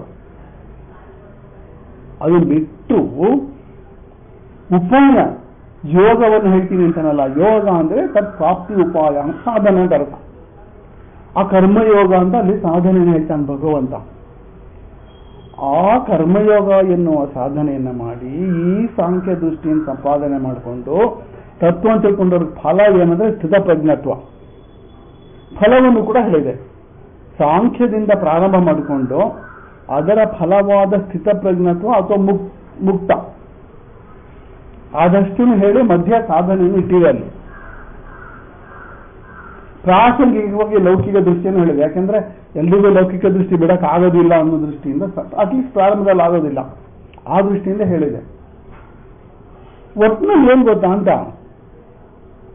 ಹುಟ್ಟೋರು ಸಾಯ್ಬೇಕು ಲೌಕಿಕ ದೃಷ್ಟಿ ನೋಡಿದ್ರೆ, ಸಾಯೋರು ಹುಟ್ಟಬೇಕಂದ್ರೆ ತತ್ರಕ ಪರಿದೇವನ, ಅದಕ್ಕೆ ಯಾಕೆ ಸಂಕಟ ಪಡೋದು ಅಂತ. ಅಂದ್ರೆ ಏನು ಅರ್ಥ ಏನಂತಂದ್ರೆ ಅಲ್ಲಿ ಮನಸ್ಸು ಏರ್ಪೇರಾಗಬಾರ್ದು ಅಂತ. ನಾನು ಇಷ್ಟೊಂದು ಪೂಜೆ ಎಲ್ಲ ಮಾಡಿದೆ, ಅದು ಇನ್ನು ಕಿತ್ಕೊಂಡ್ಬಿಟ್ಟ ಅಂತ ಏನೋ ಶುರು ಮಾಡ್ತೀವಿ ನಾವು. ಹಿಂಗೆ ನಮ್ದೆಲ್ಲ ಕತೆ. ಅಂದ್ರೇನು, ನಾವು ಪೂಜೆ ಮಾಡಿದ್ದು ಅದಕ್ಕೋಸ್ಕರ ಅಂತನ? ಯಾವ ಶಾಸ್ತ್ರದಲ್ಲಿ ಹೇಳಿದೆ ಪೂಜೆ ಮಾಡಿದ್ರೆ ನೀನು ಹೆಂಡತಿನ ಕಳ್ಕೊಳ್ಳಲ್ಲ ಅಂತಾನೋ, ಗಂಡನ ಕಳ್ಕೊಳ್ಳಲ್ಲ ಅಂತಾನೋ, ಏನೋ ವಸ್ತುಗಳನ್ನು ಕಳ್ಕೊಳ್ಳಲ್ಲ ಅಂತಾನೋ ಎಲ್ಲ ಹೇಳಿದೆ? ಅದು ಪ್ರಕೃತಿಗೆ ಸಂಬಂಧಪಟ್ಟಿರುವಂತಹದ್ದು. ಹುಟ್ಟು ಸಾವು ಹುಟ್ಟಿದ ಮೇಲೆ ಅದನ್ನಂತ ಭಗವಂತ ಜಾತಸ್ಯಹಿ ಗೃಹ ಮೃತ್ಯು, ಅದು ಅಂದ ಮುಂದೆ ಹೇಳೋದವನು ಅಪರಿಹಾರ್ಯ ಅಂತ. You cannot escape from it, ಬಿಡಿಸ್ಕೊಳಕ್ಕಾಗಲ್ಲ. ಅದರಿಂದ ಭಗವತ್ಪಾದ ಹೇಳ್ತಿದ್ರು, ಯಾಕೆ ಹುಟ್ಟು ಬಂದೆ ಸಾಯಕ್ಕೆ, ಯಾಕೆ ಸಾಯ್ತಾ ಇದ್ದೆ ಮತ್ತೆ ಹುಟ್ಟು ಬರೋಕೆ ಅಂತ. ಅದೇ ಜಾತಸಿ ಧ್ರುವ ಮೃತ್ಯು ಧ್ರುವಂದ್ರಿಂದ ಮೃತಚ ಅಂತ. ಅದರಿಂದ ಅಲ್ಲಿ ಯಾವುದೇ ಶಾಸ್ತ್ರದಲ್ಲಾಗಲಿ ಇದನ್ನು ಬಿಡಿಸ್ಕೊಳ್ಳೋದಕ್ಕೆ ಉಪಾಯವಾಗಿ ಯಾವುದೋ ಕರ್ಮವನ್ನು ಹೇಳೇ ಇಲ್ಲ. ಪೂಜೆ ಮಾಡಿದ್ರೆ ಇದರಿಂದ ಬಿಡಿಸ್ಕೊಳ್ಬೋದು ಎಲ್ಲ ಹೇಳೇ ಇಲ್ಲ. ಆದ್ರೆ ನಾನು ಇಷ್ಟು ಪೂಜೆ ಮಾಡಿದೆ ಹಿಂಗಾಗೋಯ್ತಲ್ಲ, ಹಾಗೆ ಮಾಡಿದೆ ಅದೆಲ್ಲ ಅಲ್ವೇ ಅಲ್ಲ ಅಂತ. ಏನು ಹಿನ್ನೆಲೆ ಅದೆಲ್ಲ ಮತ್ತೆ ಯಾವ್ಯಾವ್ದನ್ನ ಯಾವ್ಯಾವ ಸ್ಥಾನದಲ್ಲಿ ಇಡಬೇಕೆಲ್ಲ ಜ್ಞಾಪಕ ಇರ್ಬೇಕು ನಮ್ಗೆ. ಅದನ್ನೆಲ್ಲ ಹೇಳ್ತಾನೆ ಪ್ರಾಸಂಗಿಕವಾಗಿ. ಆದ್ರೆ ಕರ್ಮಯೋಗದಿಂದ ಚಿತ್ತಶುದ್ಧಿ ಅನ್ನೋದು ಬರುತ್ತೆ. ಬಂದ್ರೆ ಮಾತ್ರ ಆತ್ಮಸ್ವರೂಪದ ತಿಳುವಳಿಕೆ ಗೊತ್ತಾಗೋದು. ನಾನು ಕನ್ನಡಿಯಲ್ಲಿ ನನ್ನ ಮುಖ ನೋಡಿಕೊಂಡಾಗ ಚೆನ್ನಾಗಿ ಕಾಣ್ತಾ ಇಲ್ಲ ಅಂತಂದ್ರೆ ಕನ್ನಡಿಯಲ್ಲಿ ಕೊಳೆ ಇದೆ ಅಂತ. ಕಣ್ಣು ಚೆನ್ನಾಗಿದೆ ಅಂತ ಇಟ್ಕೊಂಡು ಹೇಳ್ತಾ ಇರೋದು. ಕಣ್ಣು ಚೆನ್ನಾಗಿದೆ, ಬೆಳಕು ಇದೆ, ಆದರೆ ಕನ್ನಡಿಯಲ್ಲಿ ಪ್ರತಿಬಿಂಬ ಚೆನ್ನಾಗಿ ಕಾಣ್ತಾ ಇಲ್ಲ ಅಂತಂದ್ರೆ ಕೊಳೆ ಇದೆ ಅಂತ ಅರ್ಥ. ಕೊಳೆಯನ್ನು ಒರೆಸಿ ತೆಗೆದ್ರೆ ತಮಾಷೆ ಗೊತ್ತಾ, ಪ್ರತಿಬಿಂಬ ಹೊಸದಾಗಿ ಮೂಡ್ಕೊಳ್ಳೋದಿಲ್ಲ. ನಮ್ಮ ಮುಂದೆ ಬಂದ್ರೆ ಪ್ರತಿಬಿಂಬ ಇದ್ದೇ ಇರುತ್ತೆ. ಆದ್ರೆ ಅದು ಸ್ಪಷ್ಟವಾಗಿ ತೋರಿಕೊಳ್ಳುವುದಕ್ಕೆ ಕೊಳೆ ಅಡ್ಡ ಇತ್ತು. ಆ ಕೊಳೆಯನ್ನು ತೆಗೆದ ಕೂಡಲೇ ಪ್ರತಿಬಿಂಬ ಮೊದಲು ಇದ್ದಿದ್ದು ಸ್ಪಷ್ಟವಾಗಿ ಗೊತ್ತಾಯ್ತು ಅಷ್ಟೇ. ಹಾಗೆ ನಮ್ಮಲ್ಲಿ ರಾಗ ದ್ವೇಷ ಎನ್ನುವ ಕೊಳೆ ಇದೆ, ಸತ್ವ ರಜಸ್ತಮೋ ಗುಣಗಳೆಂಬ ಕೊಳೆ ಇದೆ. ಅವುಗಳಿಂದಲೇ ರಾಗದ್ವೇಷಾದಿಗಳು ಅನ್ನೋದು ಬರೋದು. ಕಾಮ ಏಷ ಕ್ರೋಧ ಏಷ ಅಜೋಗುಣ ಸಮದ್ಭವ ಮಹಾಶನೋ ಮಹಾಪಾಪ್ಮ ವಿಘ್ನೇನ ನಿಹ ವೈರಿಣಂ ಅಂತ ಭಗವಂತ ಹೇಳೋದು. ಅರ್ಜುನ ಕೇಳುವಂಥದ್ದು ಅನಿಚ್ಛನ್ನತಿ ವಾರ್ಷ್ಣೇಯ ಬಲಾದಿವ ನಿಯೋಜಿತ ಅಂತ. ನಾನು ಮಾಡಬಾರ್ದು ಅನ್ಕೊಂಡಿದ್ರು ಇದು ಧರ್ಮ ಬಾಹಿರ, ಧರ್ಮಕ್ಕೆ ವಿರುದ್ಧವಾದದ್ದು, ಅಷ್ಟೇ ಅಲ್ಲ ಇದು ಪಾಪಕರವಾದದ್ದು, ಇದರಿಂದ ನಂಗೆ ನರಕವೇ ಪ್ರಾಪ್ತಿಯಾಗುತ್ತೆ ಅಂತ ಗೊತ್ತಿದ್ರು, ನಾನು ಮಾಡಬಾರ್ದು ಅಂತ ಅನ್ಕೊಂಡಿದ್ರು ಅನಿಚ್ಛನ್ನತಿ ವಾರ್ಷ್ಣೇಯ ಬಲಾದಿವ ನಿಯೋಜಿತ. ಪ್ರವಾಹ ಬಂತು ಅಂತಂದ್ರೆ ಏನು ಮಾಡಿದ್ರು ನಾನು ನಿಂತಿರೋ ಕಡೆ ನಿಂತಿರೋಕ್ಕಾಗೋದೇ ಇಲ್ಲ. ಭಗವತ್ ಒಂದು ಚೆನ್ನಾಗಿ ಹೇಳ್ತಾ ಇದ್ರು. ಒಂದ್ಸತಿ ಬಿರುಗಾಳಿ ಬಂದ್ಬಿಡ್ತಂತೆ, ಬಿರುಗಾಳಿ ಪ್ರವಾಹ ಎಲ್ಲ ಬಂದ್ಬಿಡ್ತು. ಆ ಬಿರುಗಾಳಿ ಒಳಗವ್ರು ಹೇಳ್ತಾರೆ ಮರಗಳೇ ಬುಡ ಸಮೇತ ಕಿತ್ಕೊಂಡು ಹೋಗ್ಬಿಡ್ತಾ ಇದ್ದ ಅಂತಹ ಬಿರುಗಾಳಿ.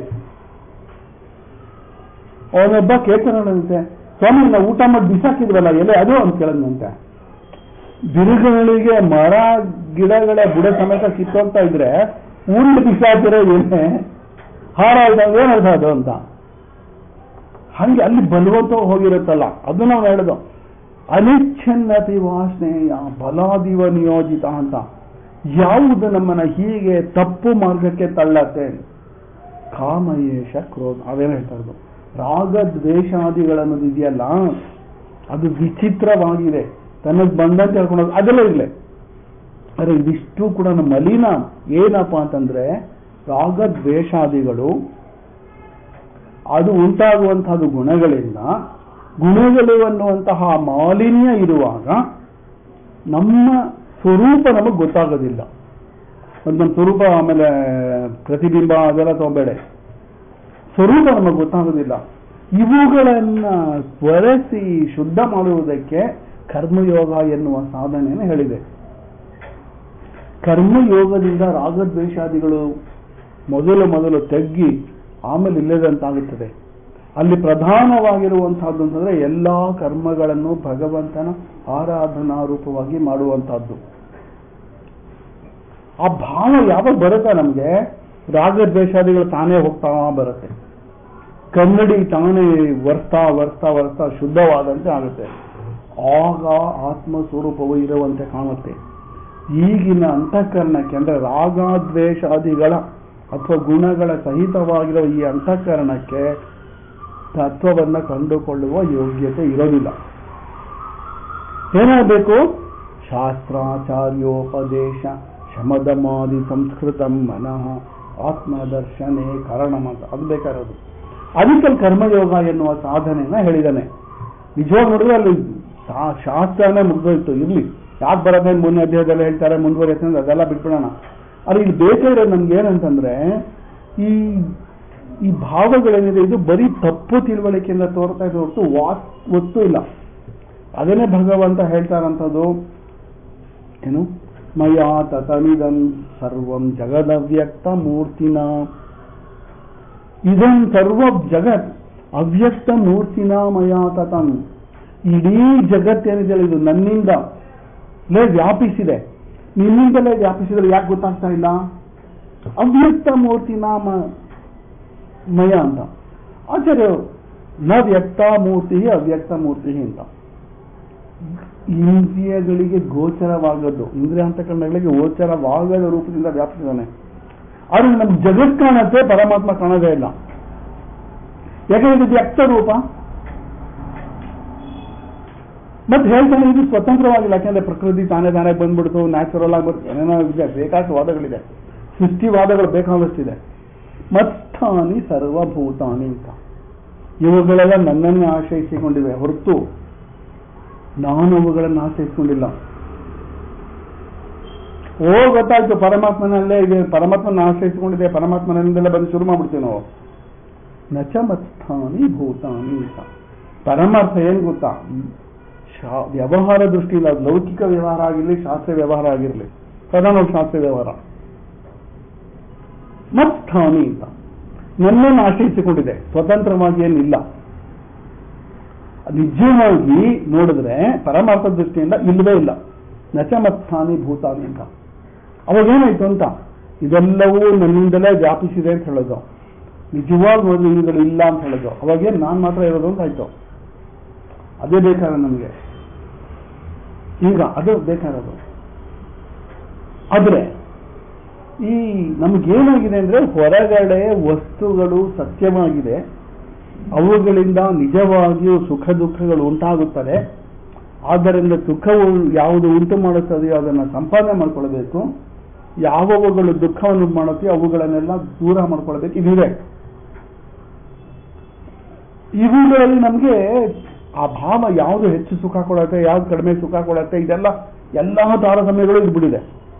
ಇದು ಹೀಗಿರೋದ್ರಿಂದ ನಮಗೆ ಬೇಕು ಬೇಡಗಳು ಬೇರೆ ಬೇರೆ ಇರುತ್ತೆ. ಒಬ್ಬೊಬ್ಬರಿಗೆ ಬೇಕು ಬೇಡಗಳು ಇರುತ್ತೆ.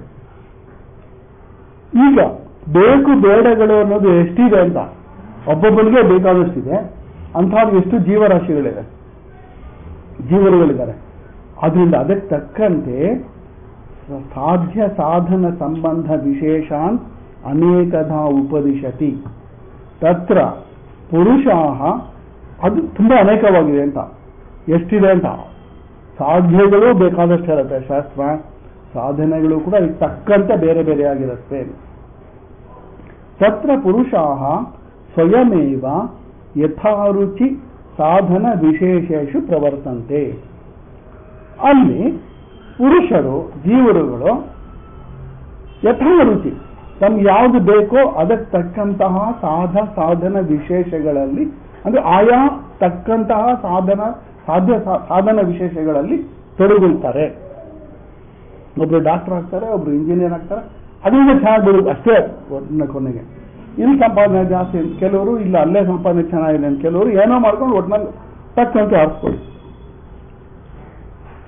ಶಾಸ್ತ್ರಂತೂ ಶಾಸ್ತ್ರವಾದರೋ ಸವಿತೃ ಪ್ರದೀಪಾದಿವ ಉದಾತ್ತಃ ಏವ.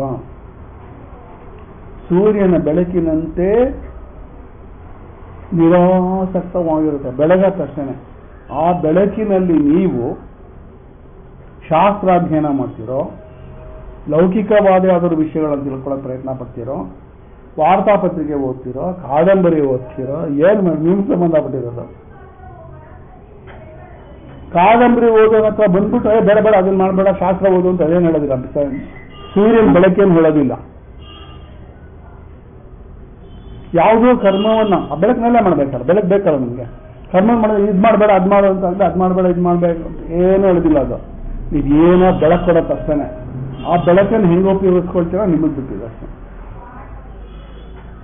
ತಥಾ ಅದೇ ರೀತಿಯಲ್ಲಿ ಕಸ್ಯಚಿತ್ ಪರೋಪಿ ಪುರುಷಾರ್ಥ ಅಪುರುಷಾರ್ಥವತ್ ಅವಭಾಸತೆ. ಕೆಲವ್ರಿಗೆ ಏನಾಗುತ್ತೆ ಅಂತಂದ್ರೆ, ಕಸ್ಯಚಿತ್ ಯಾವನೊಬ್ಬನಿಗೆ ಅಂತ ಅರ್ಥ, ಅಂದ್ರೆ ಸಾಮಾನ್ಯ ಎಲ್ರಿಗೂ ಪುರುಷಾರ್ಥವೂ ಕೂಡ ಆ ಪುರುಷಾರ್ಥ ಅಂತ ಅಂದ್ಬಿಡತ್ತೆ ಅಂತ. ಮೋಕ್ಷನದ್ದು ಹೆಚ್ಚಿನದು ಅಂತ ಶಾಸ್ತ್ರ ಹೇಳಿದ್ರು ಕೂಡ ಅದೇ ಹೆಚ್ಚಿನದು ಅಂತಲ್ಲ. ಇಲ್ಲಿ ನಮ್ಗೇನೋ ಬೇಕು ಬೇಡಗಳಿದೆಯಲ್ಲ ಅದೇ ಹೆಚ್ಚಿನದು ಅನ್ಸ್ತಾ ಇರುತ್ತೆ. ಆ ಮಿಟಿ ಸ್ವರ್ಗ ಹಾರಗಿರಬೇಕು ಅಂತ. ಇಲ್ಲಿ ನೋಡ್ರಿ ಎಷ್ಟೊಂದಿದೆ. ಇನ್ನು ಏನೇನು ಕಂಡುಹಿಡಿತಾನೋ, ಏನೇನು ಬರುತ್ತೋ, ಏನೇನು ಸುಖಗಳೆಲ್ಲ ಅನುಭವಿಸ್ಕೊಂಡು ಎಲ್ಲ ಕೂತಿದ ಕಡೆ ಎಲ್ಲಾನು ಆಗ್ಬಿಡುತ್ತೆ. ಏನೇನೋ ಇದೆ ನಮ್ಗೆ ಬಿಡಿ. ಅವನಿಗೆ ಏನಾಗಿದೆ ಅಂದ್ರೆ ಪುರುಷಾರ್ಥವೂ ಕೂಡ ಅಪುರುಷಾರ್ಥ ಅನ್ಸ್ಬಿಡುತ್ತೆ. ಮೋಕ್ಷವೂ ಕೂಡ ಕಡಿಮೆ ಇದೆ, ಸ್ವರ್ಗಾದಿಗಳೇ ಹೆಚ್ಚಿನದು. ಬಿಡ್ರಿ, ಇಲ್ಲಿ ಸುಖನೇ ಹೆಚ್ಚಿನದು, ಹಿಂಗಾಗ್ತಾ ಇರತ್ತೆ ಅಂತ ಅದನ್ನು ಹೇಳಿದ್ದು. ಈ ತಪ್ಪು ಅಂತ ಗೊತ್ತಿದ್ರು ಮಾಡ್ತಾರೆ. ಅನಿಚ್ಛನ್ನಪಿ ವಾಸನೆಯ ಬಲಾದಿವ ನಿಯೋಜಿತ, ಅದನ್ನೇ ಹೇಳ್ತಾರಂಥದ್ದು. ಇಲ್ಲಿಯೂ ಕೂಡ ಅದನ್ನೇ ಹೇಳ್ತಾ ಇರೋದು. ರಾಗಾದಿ ಗೌರವ ಶಾಸ್ತ್ರಮಪಿ ಅಧಿಕ್ರಾಮಂತಹ ಅಂತ. ಆಚಾರ್ಯ ದೇವೋ ಭವ ಅಂತಿದೆ. ಮಾತೃದೇವೋ ಭವ, ಪಿತೃದೇವೋ ಭವ, ಆಚಾರ್ಯ ದೇವೋ ಭವ ಅಂತ ಶಾಸ್ತ್ರ ಹೇಳ್ತಾ ಇದ್ರು. ತಂದೆ ತಾಯಿಗಳನ್ನ ಹೊರಗಡೆ ಎಲ್ಲೋ ಕಲಿಸೋದು, ಗುರುಗಳ ಬಗ್ಗೆನೂ ಕೀಳಾಗಿ ಮಾತಾಡ್ಬಿಡ್ತಾನೇನು. ಶಾಸ್ತ್ರ ಮಾಡಬಾರ್ದು ಅಂತ ಹೇಳುತ್ತೆ, ಆದ್ರೂ ಮಾಡ್ತಾನೆ. ಯಾಕೆ ಅಂತ, ತಂದೆ ತಾಯಿಗಳು ನಮ್ಮ ಜೊತೆ ಇದ್ರೆ ನನ್ನ ಸುಖ ಕಡ್ಡಿ ಈಗ ನಡೀತಾ ಹೇಳ್ತಾನೆ ಅಷ್ಟೇ. ಅವ್ರ ಗುರುಗಳ ಅವ್ರಿಗೆ ಏನ್ ಗೊತ್ತಿದ್ದಾರೆ, ನಾನು ಅವ್ರಿಗೆ ಪಾಠ ಮಾಡ್ತೀನಿ ಬೇಕಾದ್ರೆ. ಇಲ್ಲಿ ಏನೋ ಇರುತ್ತೆ. ಏನಾಗಿರ್ತಂದ್ರೆ ನಿಮ್ಗೆ ಇಂಗ್ಲೀಷ್ ಗೊತ್ತಿರೋ ಇಂಗ್ಲೀಷ್ ಗೊತ್ತಿರೋದಿಲ್ಲ, ಅಷ್ಟೇನೋ ಇರೋದು. ಅವ್ರಿಗೆ ಇಂಗ್ಲೀಷ್ನಲ್ಲಿ ಮಾತಾಡೋದು ನಾನೇ ಹೇಳ್ಕೊಳ್ತೀನಿ. ಒಂಚೂರು ಹಗುರಾಗಿ ಮಾತಾಡಿದ್ರು ಕೂಡ ಘೋರವಾದಂಥ ಪಾಪ ಬರುತ್ತೆ ಅಂತ ಶಾಸ್ತ್ರ ಹೇಳುತ್ತೆ. ತಂದೆ ತಾಯಿಗಳ ಬಗ್ಗೆ, ಆಚಾರ್ಯರ ಬಗ್ಗೆ, ಅತಿಥಿಗಳ ಬಗ್ಗೆ ಸ್ವಲ್ಪ ಹಗುರಾಗಿ ಮಾತಾಡಿದ್ರು ಕೂಡ ಅವನಿಗೆ ಮಹಾ ನಿಂದನೆ, ಮಹಾಪಾಪ ಬರುತ್ತೆ. ಇನ್ನು ಜ್ಞಾನಿಗಳಿರ್ತಾರ, ತತ್ವಬಲ್ಲವರು ಇರ್ತಾರಲ್ಲ, ಅವರ ಬಗ್ಗೆ ಏನಾದ್ರೂ ಮಾತಾಡಿದ್ರೆ ಬ್ರಹ್ಮಹತ್ಯೆ ದೋಷ ಬರುತ್ತೆ ಅಂತಿದೆ. ನಮ್ಗೆ ಯಾವ ಬ್ರಹ್ಮಜ್ಞಾನಿಗಳು ಗೊತ್ತಿಲ್ಲ, ಏನೂ ಗೊತ್ತಿಲ್ಲ. ಯಾಕೆ ಸುಮ್ಮನೆ ಏನೋ ಮಾತಾಡ್ತಾ ಇರೋದು. ಯಾರು ಅವಳೇನ ಸಿಬ್ಬರ ಸ್ವಾಮಿ ಹೇಳ್ತಾನೆ, ಅವ್ರಿಗೇನು ಗೊತ್ತಿದೆ ಅನ್ಬಿಡೋದು. ಅವರಲ್ಲಿ ಇನ್ಯಾರ್ದು ಆಗ್ಲಿ ಸುಮ್ಮನೆ ಏನೋ ಮಾತಾಡ್ಬಿಡೋದು. ಅವ್ರ ಸಂಪ್ರದಾಯನೇ ಗೊತ್ತಿಲ್ಲ ಅನ್ಬಿಡೋದು. ಬೇರೆ ನಮ್ಗೆ ಸಂಪ್ರದಾಯ ಅಂದ್ರೆ ಗೊತ್ತಾ, ಭಾಮತಿ ಸಂಪ್ರದಾಯ ಅಥವಾ ಪಂಚಪಾದಿಕ ಸಂಪ್ರದಾಯ, ಏನೋ ಸಂಪ್ರದಾಯ ನಮ್ಗೆ ಏನೋ ಇದೆ, ಅದನ್ನ ಅವ್ರು ಒಪ್ಕೊಳ್ಳಲ್ಲ. ಆದ್ರಿಂದ ಅವ್ರಿಗೇನು ಸಂಪ್ರದಾಯ ಗೊತ್ತು ಅಂದ್ಬಿಡೋದು ಹೀಗೆ. ಆಮೇಲೆ ಏನು ವ್ಯಾಖ್ಯಾನಕಾರರುಗಳೆಲ್ಲ ಇದಾರಲ್ಲ, ಬೇರೆ ಬೇಕಾಗ್ತಿದೆ ವ್ಯಾಖ್ಯಾನಗೇನು ಓಡ್ತಾ ಇದೆ ಇವಾಗ. ಆ ವ್ಯಾಖ್ಯಾನಕಾರರು ಅವ್ರಿಗಿಂತ ಇವ್ರಿಗೆ ಜಾಸ್ತಿ ಗೊತ್ತಾ ಅಂದ್ಬಿಡೋದು. ಇವ್ರಿಗೆ ಗೊತ್ತ ಸರಿಯಾಗಿ, ಅವ್ರಿಗಿಂತ ಇವ್ರಿಗೆ ಗೊತ್ತಾ. ಏನೋ ಒಂದು ಯಾಕೆ ಹೇಳ್ತಾ ಇರೋದು ಅಂದ್ರೆ ನಮ್ಗೆ ಗೊತ್ತಿದ್ದರೂ ಸುಮ್ಮನೆ ಇದ್ಬಿಡ್ಬೇಕು. ಹಿಂಗೆ ಯಾರ ಬಗ್ಗೆನೇ ಆಗಲಿ ಸುಮ್ಮನೆ ಏನಾದರೂ ಅಗೌರವವಾಗಿ ಮಾತಾಡಿದ್ರು ಅದ್ರಲ್ಲಿ ತಸ್ಮಾತ್ ಏನು ಬ್ರಹ್ಮಜ್ಞಂ ಹೆರ್ಚಯೇ ಭೂತಿ ಕಾಮ ಅಂತ ಮುಂಡಗೋಪನಿಷತ್ ತೆಗೆದು ನೋಡಿ. ಒಬ್ಬ ಬ್ರಹ್ಮಜ್ಞಾನಿಗೆ ಅಕಸ್ಮಾತ್ ಇವೇನಾದ್ರೂ ಊಟ ಹಾಕ್ಬಿಟ್ರೆ, ಭಿಕ್ಷೆ ಹಾಕ್ಬಿಟ್ರೆ ಎಲ್ಲ ಭೂತರಾಶಿಗಳು ಶಾಂತವಾಗ್ಬಿಡುತ್ತಂತೆ. ಯಾಕಂದ್ರೆ ಅವನು ಎಲ್ಲೆಲ್ಲೂ ಇರ್ತಾನಲ್ಲ, ಎಲ್ಲರಲ್ಲಿ ಅವನೇ ಇರ್ತಾನೆ, ಎಲ್ಲವೂ ಅವನಾಗಿರ್ತಾನೆ. ಅದು ತಸ್ಮಾತ್ ಬ್ರಹ್ಮಜ್ಞಂ ಹೆರ್ಚಯೇ ಭೂತಿ ಕಾಮ, ಭೂತಿ ಹೆಚ್ಚಿನದು ತುಂಬಾ ಬೇಕು ಅಂತ ಇರ್ತಾನಲ್ಲ.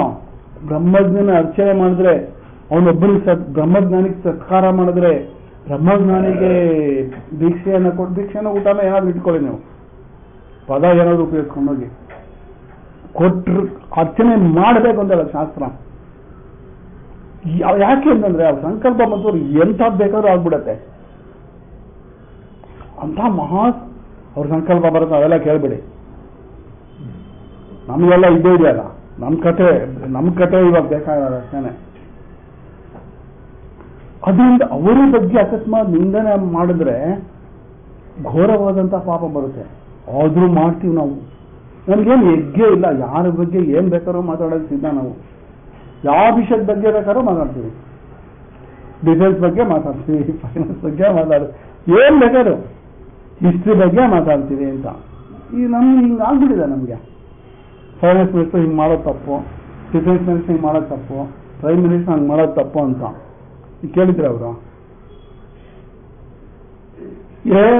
ನಾವು ಮಾತಾಡ್ತಾ ಇರ್ತೀವಿ, ಏನೋ ಓದ್ಕೊಂಡ್ಬಿಡ್ತೀವಿ, ನಾವು ಮಾತಾಡ್ತಾ ಇರ್ತೀವಿ, ಏನೋ ನ್ಯೂಸ್ ಪೇಪರ್ನಾಗ ಏನೋ ಬಂದಿರುತ್ತೆ, ಬಜೆಟ್ ಹಿಂಗಿರ್ಬೇಕು ಹಂಗಿರ್ಬಾರ್ದು, ನಾವು ಹೇಳ್ತಾ ಇರೋದು ಸುಮ್ಮನೆ ಅಂತ. ಇದೆಲ್ಲ ಈ ಪ್ಯಾರೆಟ್ ಲೈಕ್ ಬಿಸ್ನೆಸ್ ಇದೆಯಲ್ಲ, ಗಿಣಿ ಪಾಠ, ಏನು ಪ್ರಯೋಜನ ಆಗೋದಿಲ್ಲ. ಅದೇನೂ ಇರಲಿ, ಅದೇ ನಾವು ಹಂಗೆ ನಡ್ಕೊಳ್ತಾ ಇದ್ದೀವಿ ಅಂತ. ಯಾಕೆಂದ್ರೆ ರಾಗವು ತೀವ್ರವಾದ, ರಾಗಾದಿ ಗೌರವಾತ ಅಂತ ಹೆಚ್ಚಾಗೋಯ್ತು ಅಂದ್ರೆ ಹೆಂಗ ನಡ್ಕೊಳ್ತೀವಿ. ಸ್ವಲ್ಪ ಶಾಂತತೆ ಇರಬೇಕು, ಇರಲಿ. ಅದರ ಶಾಸ್ತ್ರ ಏನ್ ಮಾಡುತ್ತೆ ಅಂದ್ರೆ ಸವಿತೃ ಪ್ರದೀಪಾದಿವದ್ ಉದಾಸ್ತಃ ಏವ, ಉದಾಸೀನವಾಗಿರತ್ತದು, ಏನು ಹೇಳಕ್ ಬರೋದಿಲ್ಲ. ನೀವು ಏನ್ ಮಾಡ್ಕೊಂತೀರ ನಿಮಗ್ ಬಿಟ್ಟಿದ್ದು ಅಷ್ಟೇನೆ. ಇನ್ನು ಯಥಾ ಅವಭಾಸಃ ಸಹ ತಥಾರೂಪಂ ಪುರುಷಾರ್ಥಂ ಪಶ್ಯತಿ. ಯಾರ್ಯಾರಿಗೆ ಯಾವುದೇ ಪುರುಷಾರ್ಥ ಅನ್ಸತ್ತೋ ಅದಕ್ಕೆ ತಕ್ಕಂತೆ ಅದನ್ನೇ ಪುರುಷಾರ್ಥ ಅನ್ಕೊಂಡು ಅದನ್ನೇ ಪುರುಷಾರ್ಥ ಅಂತ ಕಾಣ್ತಾರೆ. ಮತ್ತು ತದನುರೂಪಾಣಿ ಸಾಧನಾನಿ ಉಪಾದಿಸತೆ, ಅದಕ್ಕೆ ತಕ್ಕಂತ ಸಾಧನೆಗಳನ್ನ ಮಾಡ್ತಾರೆ. ಪುತ್ರನೇ ಹೆಚ್ಚು ಅಂತಾದ್ರೆ ಪುತ್ರಕಾಮೇಷ್ಟಿ ಯಾಗ ಮಾಡ್ತಾರೆ, ಸ್ವರ್ಗ ಬೇಕು ಅನ್ನೋ ಸ್ವರ್ಗ ಕಾಮ ಮಾಡ್ತಾರೆ. ಹಾಗೆ ಗೋಕಾಮ, ಗ್ರಾಮ ಕಾಮ, ಸ್ವರ್ಗ ಕಾಮ ಅಂತೆಲ್ಲ ಮುಂದೆ ಹತ್ತಿರ ಉದಾಹರಣೆಗಳನ್ನು ಕೊಡ್ತಾರೆ. ಯಾರ್ಯಾರಿಗೆ ಏನೇನು ಬೇಕೋ ಅದಕ್ಕೆ ತಕ್ಕಂತೆ, ಮಾತ್ರ ವಿದ್ಯಾ ಬೇಕನ್ನೋರು ಅದಕ್ಕೆ ತಕ್ಕಂತೆ, ಸಂಪತ್ ಬೇಕನ್ನೋರು ಅದಕ್ಕೆ ತಕ್ಕಂತೆ, ಇತ್ಯಾದಿಗಳನ್ನು ಅದಕ್ಕೆ ತಕ್ಕಂತೆ ಮಾಡ್ಕೊಂಡು ಹೋಗ್ತಾರೆ. ತದನುರೂಪಾನಿ ಸಾಧನಾನಿ ಉಪಾದಿಸತೆ ತಥಾಚ ಅರ್ಥವಾದೋಪಿ. ಅದೇ ರೀತಿ ಅರ್ಥವಾದ ಅಂದ್ರೆ ಸ್ತೋತ್ರ, ಅದನ್ನು ಹೇಳೋದಿದೆ. ಇದು ತುಂಬಾ ಮುಖ್ಯವಾಗಿರುವಂಥದ್ದು. ತ್ರಯಾಹ ಪ್ರಾಜಾಪತ್ಯಾಹ ಪ್ರಜಾಪತೋ ಪಿದರಿ ಬ್ರಹ್ಮಚರ್ಯಂ ಊಚುಹು ಇತ್ಯಾದಿ. ಮುಂದೆ 5ನೇ ಅಧ್ಯಾಯದಲ್ಲಿ ಬರುವಂತಹದ್ದು. 5ನೇ ಅಧ್ಯಾಯ ನಾನು ಮುಟ್ಟದೆ ಬೇಡ ಅನ್ಕೊಂಡು 4 ಅಧ್ಯಾಯಕ್ಕೆ ಮುಗಿಸ್ಬಿಡೋದು ಅಂತ ಇರ್ಲಿ, ಖಿಲಕಾಂಡ ಅಂತ ಏನೇ ಇರಲಿ, ಅದಕ್ಕೆ ಕೆಲವು ವಿಷಯಗಳನ್ನು ಹೇಳಿದ್ದಾರೆ ಅಂತ. ಪ್ರಾಜಾಪತ್ಯರು ಅಂದ್ರೆ ಪ್ರಜಾಪತ್ಯ ಮಕ್ಕಳು, ಸಂತತಿ. 3 ಕ್ಯಾಟಗರಿ, ಬ್ರಾಡ್ ಕ್ಯಾಟಗರಿ, 3 ವಿಭಾಗವಾಗಿ ಮಾಡಿದ್ದಾರೆ. ತ್ರಯಾಹ ಅಂತ ಯಾರು? ದೇವತೆಗಳು, ಅಸುರರು ಮತ್ತು ಮನುಷ್ಯರು. ಅಲ್ಲಿ ಬಂದಿದೆ ಮುಂದೆ 5ನೇ ಅಧ್ಯಾಯದಲ್ಲಿ ಬರುವಂತಹದ್ದು. ಇದು 2ನೇ ಬ್ರಾಹ್ಮಣದಲ್ಲಿ. ಅವರು ಏನ್ ಮಾಡ್ತಾರೆ ಅಂದ್ರೆ ಪ್ರಜಾಪತಿಯ ಬಳಿಗೆ ಹೋಗಿ ಅವನ ಸೇವೆಯನ್ನ ಮಾಡಿ ಉಪದೇಶ ಮಾಡು ಅಂತ ಕೇಳ್ಕೊತಾರೆ. ಪ್ರಾಯಶಃ ಬೇರೆ ಬೇರೆ ಹೋಗಿದ್ರು ಅನ್ಸತ್ತೆ. ಯಾಕೆಂದ್ರೆ ಅಲ್ಲಿ ದ ದ ದ ಅಂತ ಹೇಳ್ದ ಅಂತ ಅಂದ್ರೆ ಎಲ್ಲರಿಗೂ ಒಂದೇ ಉಪದೇಶ, ದ ಅಷ್ಟೇನೆ. 3 ಸತಿ ಹೇಳ್ದಂತೇನಿಲ್ಲ. ಇವರಿಗೂ ದ ಅಂತ ಹೇಳ್ದ, ಅವರಿಗೂ ದ ಅಂತ ಹೇಳ್ದ, ಮತ್ತೊಬ್ಬರಿಗೂ ದ ಅಂತ ಹೇಳ್ದ ಅಷ್ಟೇ. ಅರೆ ಒಬ್ಬೊಬ್ಬರನ್ನು ಅರ್ಥ ಮಾಡ್ಕೊಂಡ್ಬಿಟ್ರು. ದೇವತೆಗಳು ನಾವು ಭೋಗಪ್ರಿಯರು, ಆದ್ರಿಂದ ಕಡಿಮೆ ಮಾಡ್ಕೊಳ್ಬೇಕು. ದ ಅಂದ್ರೆ ದಮವನ್ನ ಅನುಷ್ಠಾನ ಮಾಡಿ ಅಂತ ಹೇಳ್ತಾ ಇದ್ದಾರೆ ಪ್ರಜಾಪತಿ ಅಂತ ಅನ್ಕೊಂಡ್ರು. ಅಸುರರಿಗೂ ದ ಅಂತ ಹೇಳಿದ್ನಲ್ಲ, ಏನು ಅರ್ಥ ಮಾಡ್ಕೊಂಡ್ರಿ ಅಂತ. ಸ್ವತಃ ಅವ್ರು ಕ್ರೂರಿಗಳು, ಸ್ವಲ್ಪ ದಯೆ ಇರಬೇಕು ಅಂತ ಹೇಳ್ತಾ ಇದ್ದಾರೆ ಅಂತ. ಒಳ್ಳೇದಾಗ್ಬೇಕಾದ್ರೆ ದಯೆ ಇರಬೇಕು ಅಂತ. ಮನುಷ್ಯರಿಗೂ ಹಂಗೆ ಉಪದೇಶ ಮಾಡ್ಬಿಟ್ಟು ಏನ್ ಅರ್ಥ ಮಾಡ್ಕೊಂಡ್ರಿ ಅಂತ. ಸ್ವಲ್ಪ ಕೂಡಾಕ ಯಾರಿಗೂ ಕೊಡದೇ ಇದೆ, ಜಿಪುಡು ಜಾಸ್ತಿ. ಇವರು ದಾನ ಮಾಡಬೇಕು ಅಂತ. ಒಬ್ರು ದಯೆ, ಒಬ್ರು ದಾನ, ಒಬ್ರು ದಮ. ಯಾಕೆ ಬೇರೆ ಬೇರೆ ಅರ್ಥ ಮಾಡ್ಕೊಂಡ್ರು? ಅವ್ರಿಗೆ ತಕ್ಕಂತೆ ಹೇಳ್ತಾ ಇರೋದು. ಯಾಕೆ ಹೇಳ್ತಾ ಇರೋದು ಅಂದ್ರೆ ಯಾವುದನ್ನ ಪುರುಷಾರ್ಥ ಅನ್ಕೊಂಡ್ರೆ ಅದಕ್ಕೆ ತಕ್ಕಂತೆ ಸಾಧನೆಗಳು ಮಾಡ್ತಾರೆ ಅಂತ. ಯಾಕೆ ಒಂದೇ ಉಪದೇಶ, ದ ಅಂತ ಉಪದೇಶ ಆಗಿದ್ರು ಕೂಡ ದೇವತೆಗಳು ನಮಗೆ ದಮವನ್ನ ಮಾಡುವಂತ ಪ್ರಜಾಪತಿ ಹೇಳಿದ ಅಂತದ್ದು, ಅಸುರರು ದಯೆ ತೋರಿಸು ಅಂತ ಹೇಳಿದ ಅಂತದ್ದು, ಮಾನವರು ದಾನ ಅಂತದ್ದು ಅರ್ಥ ಮಾಡ್ಕೊಂಡ್ರು. ಹಾಗೆ ಇಲ್ಲಿಯೂ ಕೂಡ ಒಬ್ಬೊಬ್ಬರೊಂದು ಅರ್ಥ ಮಾಡ್ಕೊಳ್ತಾರೆ. ಒಬ್ಬರು ಬ್ರಹ್ಮಜ್ಞಾನವೇ ಹೆಚ್ಚಿನದು ಅಂದ್ಕೊಳ್ತಾರೆ, ಇನ್ನೊಬ್ಬರಿಗೆ ಹಿರಣ್ಯಗರ್ಭ ಪದವಿಯೇ ಹೆಚ್ಚಿನದು ಅಂದ್ಕೊಳ್ತಾರೆ, ಇನ್ನೊಬ್ಬರಿಗೆ ಸ್ವರ್ಗವೇ ಹೆಚ್ಚಿನದು ಅಂದ್ಕೊಳ್ತಾರೆ. ಗೋಕಾಮ, ಪಶುಕಾಮ, ಸಂಪತ್ ಕಾಮ, ವಿದ್ಯಾಕಾಮ ಏನು ಹಾಕೊಂಡು ಒಬ್ಬೊಬ್ಬರು ಅನ್ಕೊಳ್ತಾರೆ. ಅನ್ಕೊಂಡ್ರೆ ಅದಕ್ಕೆ ತಕ್ಕಂತೆ ಮಾಡ್ತಾರೆ ಅಂತ. ಅದಕ್ಕೇನು ಪಡೆಯೋದಕ್ಕೆ ಏನು ಸಾಧನೆ ಮಾಡಬೇಕು ಸಾಧನೆ ಮಾಡ್ತಾರೆ.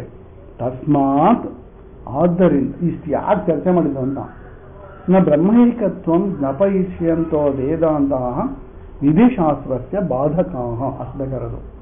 ಅದರಿಂದ ಬ್ರಹ್ಮೈಕತ್ವ ಅದ್ವಿತೀಯವಾದ ಬ್ರಹ್ಮಸ್ವರೂಪವನ್ನೇ ಹೇಳುವ ಉಪದೇಶ ಮಾಡುವಂತಹ ವೇದಾಂತವು ವಿಧಿಕಾಂಡ ಶಾಸ್ತ್ರಕ್ಕೆ ವಿರುದ್ಧವಲ್ಲ.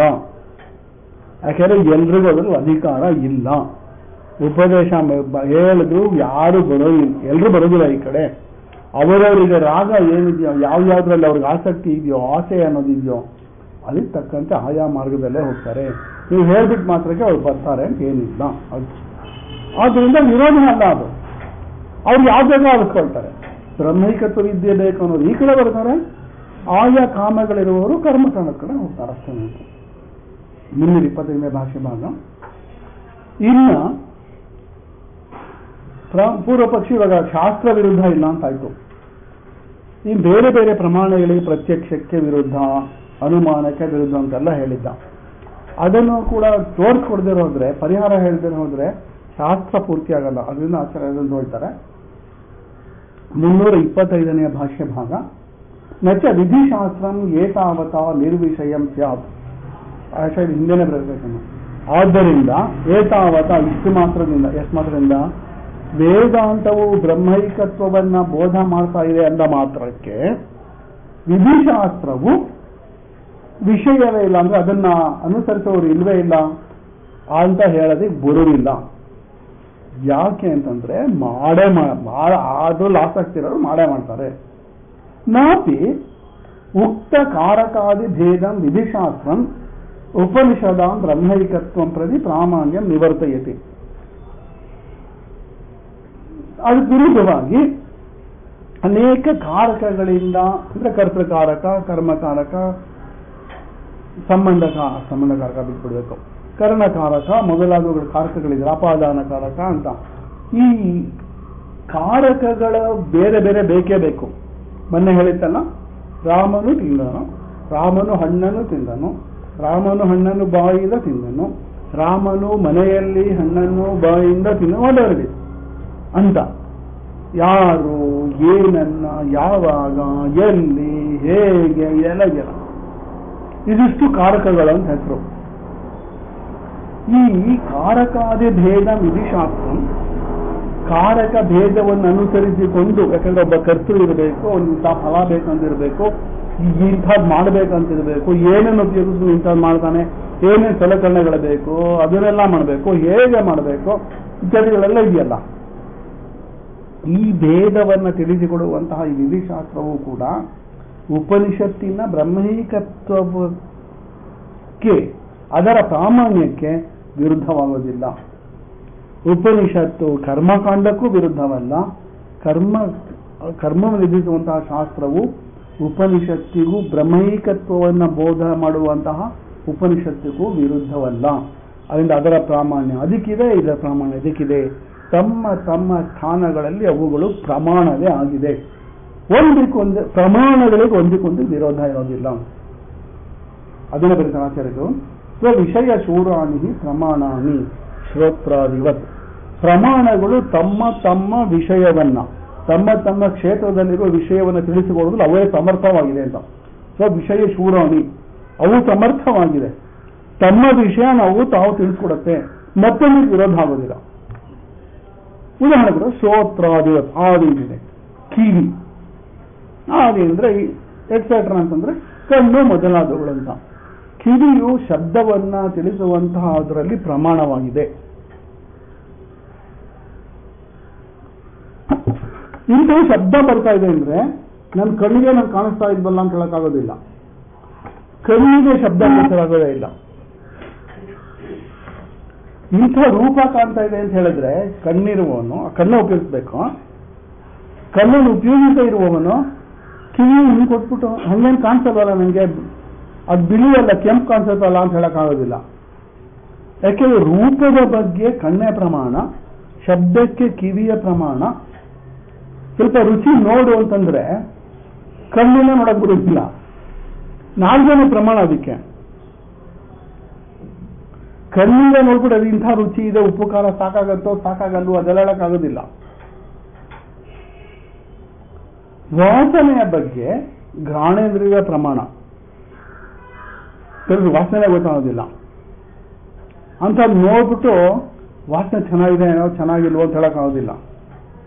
ನಮ್ಮ ಆಫೀಸ್ನವ್ರು ಕೆಲವು ಸತಿ ಸೊಳ್ಳೆ ಅಂತ ಹೇಳ್ಬಿಟ್ಟು ಆಫೀಸ್ನವ್ರು ಏನು ಪ್ರಾಬ್ಲಮ್ ಮಾಡಿ ಇವರೇ ತಗೊಂಬಂದು ಹೊಡೆದ್ಬಿಡೋರು. ಮಸ್ಕಿಡೋ ಅಂತದ್ದು ಯಾವುದೋ ಒಂದು ಇದೆಯಲ್ಲ ಏನೋ ತಗೊಂಡು ಹಿಟ್ಟೋ ಏನೋ ತಗೊಂಡು ಹೊಡೆದ್ಬಿಡೋರು. ಎಲ್ಲರೂ ಅಯ್ಯೋ ವಾಸನೆ ಜಾಸ್ತಿ ಆಗೋಯ್ತು ಅಂತ ಹೇಳ್ತಾ ಇದ್ರು. ನಮ್ಮಲ್ಲಿ ಒಬ್ಬರು ಗೊತ್ತಾಗ್ತಾ ಇರಲಿಲ್ಲ, ಯಾಕೆ ಎಲ್ಲರೂ ಹಿಂಗೆ ಅಂತಾರೆ, ನನಗೇನು ಗೊತ್ತೇ ಆಗಲ್ಲ ಅಂತ ಇದ್ರು ಅವರು. ಗೊತ್ತಾಗಲ್ಲ ಅವ್ರಿಗೆ, ಏನು ಸೊಳ್ಳೆ ಹೋಗುತ್ತೆ ಏನು ಇವಾಗ ತೊಂದರೆ ಅಂತ ಅವ್ರು ಅಂತ ಇದ್ದಿದ್ದು. ವಾಸನೆ ಗೊತ್ತಾಗ್ತಾ ಇರಲಿಲ್ಲ. ಸ್ವಲ್ಪ ಹೊತ್ತಾದ್ಮೇಲೆ ಹೊಟ್ಟೆ ಅದಕ್ಕೆ ಕೆಲಸ ಮಾಡ್ಬಿಡುತ್ತದ. ಔಷಧಿ ವಾಸನೆ ಗೊತ್ತಾಗದೆ ಹೋದ್ರೂ ಕೆಲವರು ಆಗೋದಿಲ್ಲ ಅದು ಹೊಟ್ಟೆದು. ಏನೋ ಹಾಕಿದೆ ಅದಕ್ಕೆ ನಾನು ಹೊಟ್ಟೆ ತೊಳಿಸ್ತಾ ಇದೆ ಅವಾಗ. ಇವಾಗ ಅಲ್ಲಿ ಅನುಮಾನ ಮಾಡ್ತಾರೆ. ಆದ್ರೆ ಹೊಟ್ಟೆ ತೊಳಿಸೋದು ಅಂದ್ರೆ ಏನೋ ಅಂದ್ರೆ ನನ್ನ ಶರೀರಕ್ಕೆ ಆಗದೆ ಇರೋಂಥದ್ದು ಏನೋ ಇದೆ ಅಂತ ಗೊತ್ತಾಗುತ್ತೆ ಅವ್ರಿಗೆ. ಆದರೆ ವಾಸನೆಯಿಂದ ಕಂಡಿಡಿಯೋಕ್ಕಾಗಲ್ಲ. ಯಾಕೆಂದ್ರೆ ಘ್ರಾಣೇಂದ್ರಿಯ ಕೆಲಸ ಮಾಡಿದ್ರೆ ಮಾತ್ರ ಆಗುವಂಥದ್ದು. ಹಾಗೇನೆ ಅದ್ವಿತೀಯ ಮೋಕ್ಷವೇ ಬೇಕು ಅನ್ನೋನಿಗೆ ಉಪನಿಷತ್ ಮಾತ್ರ ಪ್ರಮಾಣ. ರಾಗಾದಿ ರಾಗಾದಿಗಳಿಂದ ಕೂಡ್ಕೊಂಡಿರುವವನಿಗೆ ದೋಷ ಅಂತ ಹೇಳಬೇಡ, ಕೂಡ್ಕೊಂಡಿರೋದು ಅದೇ ಪ್ರಮಾಣ ಅಷ್ಟೇನೆ. ಅದರಿಂದ ಪ್ರಮಾಣವು ಒಂದಕ್ಕೊಂದಕ್ಕೆ ವಿರೋಧವಲ್ಲ. ಕಣ್ಣು ಹೇಳಿದ್ದನ್ನ ಕಿವಿ ಆಗಲಿ ನಾಲ್ಗೆ ಆಗಲಿ ಅಲ್ಗಳಿದ್ದಕ್ಕಾಗೋದಿಲ್ಲ. ಹಾಗೆ ಈ ಥರದ್ದು ತತ್ರ ಪಂಡಿತಂ ಮನ್ಯಾಹ ಕೇಚಿತ್ ಸ್ವಚಿತ್ತವಶಾತ್ ಸರ್ವಂ ಪ್ರಮಾಣಂ ಇತರೇತರ ವಿರುದ್ಧಂ ಮನ್ಯಂತೆ. ಪಂಡಿತಂ ಮನ್ಯಾಹ ಅಂತ, ಪಂಡಿತಂ ಅನ್ಯಾಹ ಅಂತ ಬೇರೆ ಇದೆ, ಅದು ಬೇರೆ ಬೇರೆ ಪಂಡಿತ ಅಂತ ಆಗ್ಬೋದು. ಪಂಡಿತಂ ಮನ್ಯಾಹ ಅಂತ ಹೇಳಿದ್ರೆ ನಾವೇ ಪಂಡಿತ ಅಂತ ಅನ್ಕೊಂಡ್ಬಿಟ್ಟಿದ್ದಾರೆ ಅಂತ. ಯಾರು ಒಪ್ಕೊಂಡಿಲ್ಲ ಪಂಡಿತರು ಅಂತ, ಅವರೇ ಒಪ್ಕೊಂಡ್ಬಿಟ್ಟಿದ್ದಾರೆ. ಅವರೇನು ಮಾಡ್ತಾರೆ ಅಂತಂದ್ರೆ ಪಂಡಿತಂ ಮನ್ಯಾಹ ಕೇಚಿತ್, ಕೆಲವು ಪಂಡಿತ ಅನ್ಕೊಂಡಿರೋರು ಸೆಲ್ಫ್ ಡಿಕ್ಲೇರ್ಡ್ ಪಂಡಿತ್, ಅವರು ಸ್ವಚಿತ್ತವಶಾತ್ ತಮ್ಮ ಬುದ್ಧಿಯನ್ನೇ ಆಶ್ರಯಿಸ್ಕೊಂಡಿರ್ತಾರೆ. ಅವರು ಶಾಸ್ತ್ರ ಪ್ರಾಮಾಣ್ಯವನ್ನು ಬಿಟ್ಟು ತಾವು ತರ್ಕ ಮಾಡ್ತಾರಲ್ಲ, ತರ್ಕವನ್ನೇ ತಾರ್ಕಿಕರು ಅಂತ ಅಷ್ಟೇ ಅರ್ಥ. ಕೆಲವು ತಾರ್ಕಿಕರು ಶಾಸ್ತ್ರ ಪ್ರಾಮಾಣ್ಯವನ್ನು ಒಪ್ಪಿಕೊಳ್ಳದ ತಾರ್ಕಿಕರು ಸರ್ವಂ ಪ್ರಮಾಣಂ ಇತರೇತರ ವಿರುದ್ಧಂ ಮನ್ಯಂತೆ, ಪ್ರಮಾಣಗಳು ಒಂದಕ್ಕೊಂದು ವಿರುದ್ಧವಾಗಿವೆ ಅಂತ ಹೇಳ್ತಾರೆ. ಅಂದ್ರೆ ಅರ್ಥ ಮಾಡ್ಕೊಳ್ಳಿ, ಕರ್ಮಕಾಂಡ ಶಾಸ್ತ್ರವೂ ಪ್ರಮಾಣ, ಕಾರಕ ಅನೇಕ ಕಾರಕತ್ವವನ್ನ ಆಶ್ರಯಿಸಿಕೊಂಡು ಹೇಳುವಂತಹ ಕರ್ಮಕಾಂಡವೂ ಪ್ರಮಾಣ, ಆತ್ಮೈಕತ್ವವನ್ನ ಬೋಧಿಸುವಂತಹ ಉಪನಿಷತ್ತೂ ಪ್ರಮಾಣ ತಮ್ಮ ತಮ್ಮ ಕ್ಷೇತ್ರದಲ್ಲಿ. ಪ್ರತ್ಯಕ್ಷಾದಿಗಳು ಕೂಡ ಆಯಾ ಪ್ರತ್ಯಕ್ಷಾದಿ ಕ್ಷೇತ್ರದಲ್ಲಿ ಪ್ರಮಾಣ. ಹಿಂದೆ ಹೇಳಿತ್ತು, ಶಾಸ್ತ್ರಕ್ಕೆ ಅರ್ಥ ಮಾಡುವಾಗ ಈ ಲೋಕದಲ್ಲಿರುವ ಶಬ್ದಗಳನ್ನೇ ಉಪಯೋಗಿಸಬೇಕು, ಲೋಕದಲ್ಲಿರುವ ದೃಷ್ಟಾಂತಗಳನ್ನೇ ಉಪಯೋಗಿಸಬೇಕು, ಲೋಕದಲ್ಲಿರುವಂತಹ ತರ್ಕ ಅಥವಾ ನ್ಯಾಯವನ್ನೇ ಉಪಯೋಗಿಸಬೇಕು. ಇದೆಲ್ಲವನ್ನೂ ಮೀರಿದ ತತ್ವವನ್ನು ತಿಳಿಸಬೇಕು. ಹಾಗೆ ತತ್ವವನ್ನು ತಿಳಿಸುವಾಗ ಅದ್ಯಾವುದೂ ಲೋಕಕ್ಕೆ ವಿರುದ್ಧವಾಗಬಾರ್ದು. ಆಗ ಇದು ದೃಷ್ಟಾಂತ ದಾರ್ಶನಿಕಗಳು ಆಗೋದೇ ಇಲ್ಲ, ತರ್ಕನೇ ತಪ್ಪಾಗೋಯ್ತು ಅಂತೆಲ್ಲ ಹೇಳಿತ್ತು. ಅವ್ರು ಏನು ದೋಷ ಬರುತ್ತೆ ಅಂತ ಅಂಶ ಅಂತ ನಿಜವಾಗಲೂ ಅಂಶ ಅದ್ರ ಭಾಗ ಅಂತ ತಗೊಂಡ್ಬಿಟ್ರೆ ಅವ್ರು ಮೋಕ್ಷ ಆದ್ಮೇಲೆ ಸ್ವರ್ಗಕ್ಕೆ ಹೋಗ್ತಾರೆ ಅಂತಿದೆಯಲ್ಲ, ವೈಕುಂಠಕ್ಕೆ ಹೋಗ್ತಾರೆ, ವೈಕುಂಠಕ್ಕೆ ಹೋದ್ಮೇಲೆ ವಾಪಸ್ ಬರ್ತಾರೋ ಇಲ್ಲೋ ಅಂತ, ಇಲ್ಲ ವಾಪಸ್ ಬರೋದಿಲ್ಲ ಅಂತ, ಪರ್ಮನೆಂಟ್ ರೆಸಿಡೆನ್ಸ್ ವಿರುದ್ಧವಾಯ್ತು ಅಂತ. ಯಾಕೆಂದ್ರೆ ಇಲ್ಲಿಂದ ಹುಟ್ಟೋದು ಅಷ್ಟೇ, ಇಲ್ಲಿಂದ ಹೋಗೋದು ಅಂತಂದ್ರೆ ಹುಟ್ಟೋದು ಅಂತ, ಹುಟ್ಟಿದವ್ರು ಸಾಯಲೇಬೇಕು. ಒಂದ್ಸತಿ ವೈಕುಂಠಕ್ಕೆ ಹೋದ್ಮೇಲೆ ನಿತ್ಯರಾಗ್ತಾರೆ ಅನ್ನೋದು ಹೊಂದೋದಿಲ್ಲ. ಅಂಶದ ದೃಷ್ಟಾಂತ, ಬೆಂಕಿ ಮತ್ತು ಕಿಡಿಯ ದೃಷ್ಟಾಂತದಿಂದ ಅಂಶ ಅಂತ ಏನಾದ್ರು ಹೇಳ್ಬಿಟ್ರೆ, ಅಂಶ ಅಂತ ಅರ್ಥ ಮಾಡಿದ್ರೆ, ಆಗ ಇವರು ಸಾಧನೆಗಳನ್ನು ಮಾಡಿ ವೈಕುಂಠಕ್ಕೆ ಹೋದ್ಮೇಲೆ ಅಲ್ಲಿ ಸ್ಥಿರವಾಗಿರ್ತಾರೆ ಅನ್ನೋದು ಹೊಂದೋದಿಲ್ಲ. ಹಾಗೆ ಅರ್ಥ ಮಾಡಬಾರ್ದು. ಸಾಮ್ಯ ಅದು ವಿರೋಧ ಅಂತ, ಅದನ್ನ ಮಾಡಬಾರ್ದು. ಅದು ಮತ್ತೆ ಯಾವ್ದ್ರಲ್ಲಿ ತಗೊಳ್ಬೇಕು ಅಂತ ಬೇರೆ ಇದೆ ನೋಡಿ, ನಿಮ್ಗೆ ಗೊತ್ತಾಗ ನಾ ಹೇಳ್ತೀನಿ ಅಂತ ಹೇಳ್ಬಿಟ್ಟು ಶಾಖ ಮತ್ತು ಬೆಳಕು ಎರಡನ್ನು ತೊಗೊಂಡಿದ್ರಲ್ಲ, ಹಾಗೆ ಅರಿವುಗಳನ್ನು ತೊಗೊಳ್ಬೇಕು ಅಂತ ಇಲ್ಲಿ ಕೂಡ ಹೇಳ್ತಾ ಇದ್ದಾರೆ. ಪ್ರಮಾಣ ಇದು ಪ್ರತ್ಯಕ್ಷ ವಿರುದ್ಧ ಅಂತ ಹೇಳ್ತಾರೆ. ಪ್ರತ್ಯಕ್ಷಕ್ಕೆ ವಿರುದ್ಧ, ಅನುಮಾನಕ್ಕೆ ವಿರುದ್ಧ ಅಂತ ಎಲ್ಲ ವಾದ ಮಾಡ್ತಾರೆ. ಆಯಾ ಕ್ಷೇತ್ರದಲ್ಲಿ ಅದನ್ನು ಬಳಸೋಕ್ಕೆ ಹೊರತು ಇನ್ನೊಂದು ಕಡೆ ಬಳಸಬಾರ್ದು ಅಂತ ಅದನ್ನು ತಳ್ಳ ಹಾಕಿ, ಆದ್ರಿಂದ ಇದು ಅದ್ವಿತೀಯ ಸ್ವರೂಪವನ್ನು ಹೇಳೋದು ಕರೆಕ್ಟ್ ಅಂತ ಹೇಳಿ ಕೊನೆ ಎಲ್ಲಿದೆ ತಸ್ಯನಾಮ ತಸ್ಯೋಪನಿಷತ್ ಅಂತಿದೆಯಲ್ಲ, ಬ್ರಹ್ಮದ ಉಪನಿಷತ್ ಇದು ಅಂತ ತರಬೇಕು. ಅಷ್ಟಿಕೆ ಇದೆಲ್ಲ ಹೇಳ್ತಾ ಇರೋದು. ಅದೇ ಬ್ರಹ್ಮ ಅಂತ ಹೇಳಿದ್ರಿಂದಲೇ ಶುರು ಆಗ್ತೇವ ಕಥೆ ಅಲ್ಲ ಅಂತ. ಅದೇನು ಸುಮ್ಮನೆ ಬ್ರಹ್ಮ ಅಂತಿದ್ರೆ ಪರವಾಗಿರ್ಲಿಲ್ಲ, ಅದ್ವಿತೀಯ ಬ್ರಹ್ಮ ಸ್ವರೂಪ ಅಂದ್ರಲ್ಲ ಶುರು ಆಯ್ತು ಇವಾಗ. ಅದಕ್ಕೆ ಹೇಳ್ತಾ ಇರೋದು. ಮೊದಲನೇದಾಗಿ ವೇದಶಾಸ್ತ್ರಕ್ಕೆ ವಿರೋಧ ಇಲ್ಲ ಅಂತ ಆಯ್ತು. ಈಗ ತಾರ್ಕಿಕರ ಬಗ್ಗೆನೂ ತೋರಿಸ್ಬಿಡ್ತಾರೆ. ತಥಾ ಹೇಗೆ ಅಂತಂದ್ರೆ ತಥಾ ಅಂದ್ರೆ ಯಥಾಂಧರ್ಮ ಪ್ರತ್ಯಕ್ಷಾದಿ ವಿರೋಧಮಪಿ ಚೋದಯಂತಿ ಬ್ರಹ್ಮೈಕತ್ವೇ. ಬ್ರಹ್ಮವು ಒಂದೇ ಇದೆ, ಈಗಲೂ ಬ್ರಹ್ಮ ಮಾತ್ರವೇ ಇದೆ ಏನಂತಂದ್ರೆ ಅಂತ ಏನಾದ್ರು ಹೇಳಿದ್ರೆ ಪ್ರತ್ಯಕ್ಷ ಆದಿಗಳಿದೆ, ಪ್ರತ್ಯಕ್ಷ ಆದಿಗಳಿಗೆ ವಿರುದ್ಧವಾಗಿದೆ ಅಂತ ಹೇಳ್ತಾರೆ. ಶಬ್ದಾದಯ ಕಿಲ ಶ್ರೋತ್ರಾದಿ ವಿಷಯ ಭಿನ್ನಾ ಪ್ರತ್ಯಕ್ಷತಃ ಉಪಲಭ್ಯಂತೆ. ಅವ್ರ ಪ್ರಕಾರ ಹೇಳುದು ಕಿಲ ಅಂದ್ರೆ ಅಂತೆ ಅಂತ. ಶಬ್ದವೇ ಮೊದಲಾದವುಗಳು, ಶಬ್ದ ಸ್ಪರ್ಶ ರೂಪರಸಗಂಧ ಮೊದಲಾದವುಗಳು. ಶ್ರೋತ್ರಾದಿ ವಿಷಯ ಭಿನ್ನಾ. ಶ್ರೋತ್ರಕ್ಕೆ ಶಬ್ದವು ವಿಷಯ, ಚಕ್ಷುರಿಂದ್ರಿಯಕ್ಕೆ ರೂಪವಿಚ್ಛೆ. ಹೀಗೆ ವಿಷಯಗಳು ಬೇರೆ ಬೇರೆ, ವಿಷಯಿ ಅಂತಂದ್ರೆ ಇಂದ್ರಿಯಗಳು ಬೇರೆ ಬೇರೆ, ಎಲ್ಲವೂ ಬೇರೆ ಬೇರೆ ಆಗಿದೆ. ಇದು ಪ್ರತ್ಯಕ್ಷತಃ ಉಪಲಭ್ಯಂತೆ, ಪ್ರತ್ಯಕ್ಷವಾಗಿ ಕಾಣ್ತಾ ಇದೆ. ಬೇರೆ ಬೇರೆ ಇಂದ್ರಿಯಗಳಿದೆ, ಅವುಗಳಿಗೆ ಬೇರೆ ಬೇರೆ ವಿಷಯಗಳಿದೆ. ಆಯಾ ಇಂದ್ರಿಯಗಳಿಗೆ ಆಯಾ ವಿಷಯಗಳೇ ಒಂದಕ್ಕೊಂದಿಗೆ ಪ್ರಮಾಣ ಅಂತ ಕಾಣ್ತಾ ಇದೆ, ಪ್ರತ್ಯಕ್ಷದಲ್ಲೇ ಗೊತ್ತಾಗ್ತಾ ಇದೆ. ಬ್ರಹ್ಮೈಕತ್ವಂ ಬ್ರುವತಾಂ ಪ್ರತ್ಯಕ್ಷ ವಿರೋಧ ಸ್ಯಾತ್. ಅದ್ವಿತೀಯ ಬ್ರಹ್ಮ ಮಾತ್ರವೇ ಇದೆ ಅಂತ ಅನ್ನೋದು ಹೇಳಿದ್ರೆ ಆಗ ಪ್ರತ್ಯಕ್ಷಕ್ಕೆ ವಿರೋಧವಾಯಿತು. ಅನೇಕತ್ವ ಕಾಣ್ತಾನೆ ಇದೆ. ಶಬ್ದಾದಿಗಳ ಅನೇಕತ್ವ ಅನ್ನೋದು ಬಿಟ್ಬಿಡಿ. ಶಬ್ದಕ್ಕಿಂತ ಸ್ಪರ್ಶ ಬೇರೆ, ಸ್ಪರ್ಶಕ್ಕಿಂತ ರೂಪ ಬೇರೆ, ರೂಪಕ್ಕಿಂತ ರಸ ಬೇರೆ, ಇದು ಅನೇಕತ್ವ ಗೊತ್ತಾಗ್ತಾ ಇದೆ. ಅದೇ ರೀತಿ ಶಬ್ದಕ್ಕೆ ಶ್ರವಣೇಂದ್ರಿಯವೇ ಬೇಕು, ಬೇರೆದ್ರಿಂದ ಆಗೋದಿಲ್ಲ. ರೂಪಕ್ಕೆ ಚಕ್ಷುರೇಂದ್ರಿಯವೇ ಬೇಕು, ಬೇರೆ. ಅದು ಎಲ್ಲ ಭಿನ್ನ ಭಿನ್ನವಾಗಿದೆ ಗೊತ್ತಾ. ಇಂದ್ರಿಯಗಳು ಬೇರೆ ಬೇರೆ ಇದೆ, ಶಬ್ದಾದಿ ವಿಷಯಗಳು ಬೇರೆ ಬೇರೆ ಇದೆ. ಹೀಗೆ ಪ್ರತ್ಯಕ್ಷವಾಗಿ ಕಾಣ್ತಾ ಇರುವಾಗ ಅದೇನಿಲ್ಲ, ಬರೀ ಬ್ರಹ್ಮ ಮಾತ್ರವೇ ಇದೆ ಅಂದ್ಬಿಟ್ರೆ ವಿರುದ್ಧ ಆಯ್ತು, ಪ್ರತ್ಯಕ್ಷಕ್ಕೆ ವಿರುದ್ಧ. ತಥಾ ಅದೇ ರೀತಿಯಲ್ಲಿ ಶ್ರೋತ್ರಾದಿಭಿ ಶಬ್ದಾದಿ ಉಪಲಬ್ಧಾರ ಕರ್ತಾರಶ್ಚ ಧರ್ಮಧರ್ಮಯೋ ಪ್ರತಿ ಶರೀರಂ ಭಿನ್ನ ಅನುಮೀಯಂತೆ ಸಂಸಾರಿಣ. ನೋಡಿ, ವಿಷಯ ಮತ್ತು ಇಂದ್ರಿಯಗಳು ಪ್ರತ್ಯಕ್ಷ. ಸಂಸಾರಿ ಅಥವಾ ಜೀವ ಅನ್ನುವಂಥದ್ದು ಅವರ ಪ್ರಕಾರ ಅನುಮೇಯ. ಅದೇ ಹೇಳ್ತಾರೆ ಸಂಸಾರಿಣ ಭಿನ್ನ ಅನುಮೀಯಂತೆ. ಸಂಸಾರಿಗಳು ಬೇರೆ ಬೇರೆ ಅನ್ನುವುದು ಅನುಮಾನದಿಂದಲೂ ಗೊತ್ತಾಗ್ತಾ ಇದೆ. ಅನುಮಾನ ಮಾಡ್ಬೇಕಾದ್ರೆ ಗುರುತು ಲಿಂಗಗಳಿದೆ, ಅದೆಲ್ಲ ನೋಡೋಣ ಆಮೇಲೆ.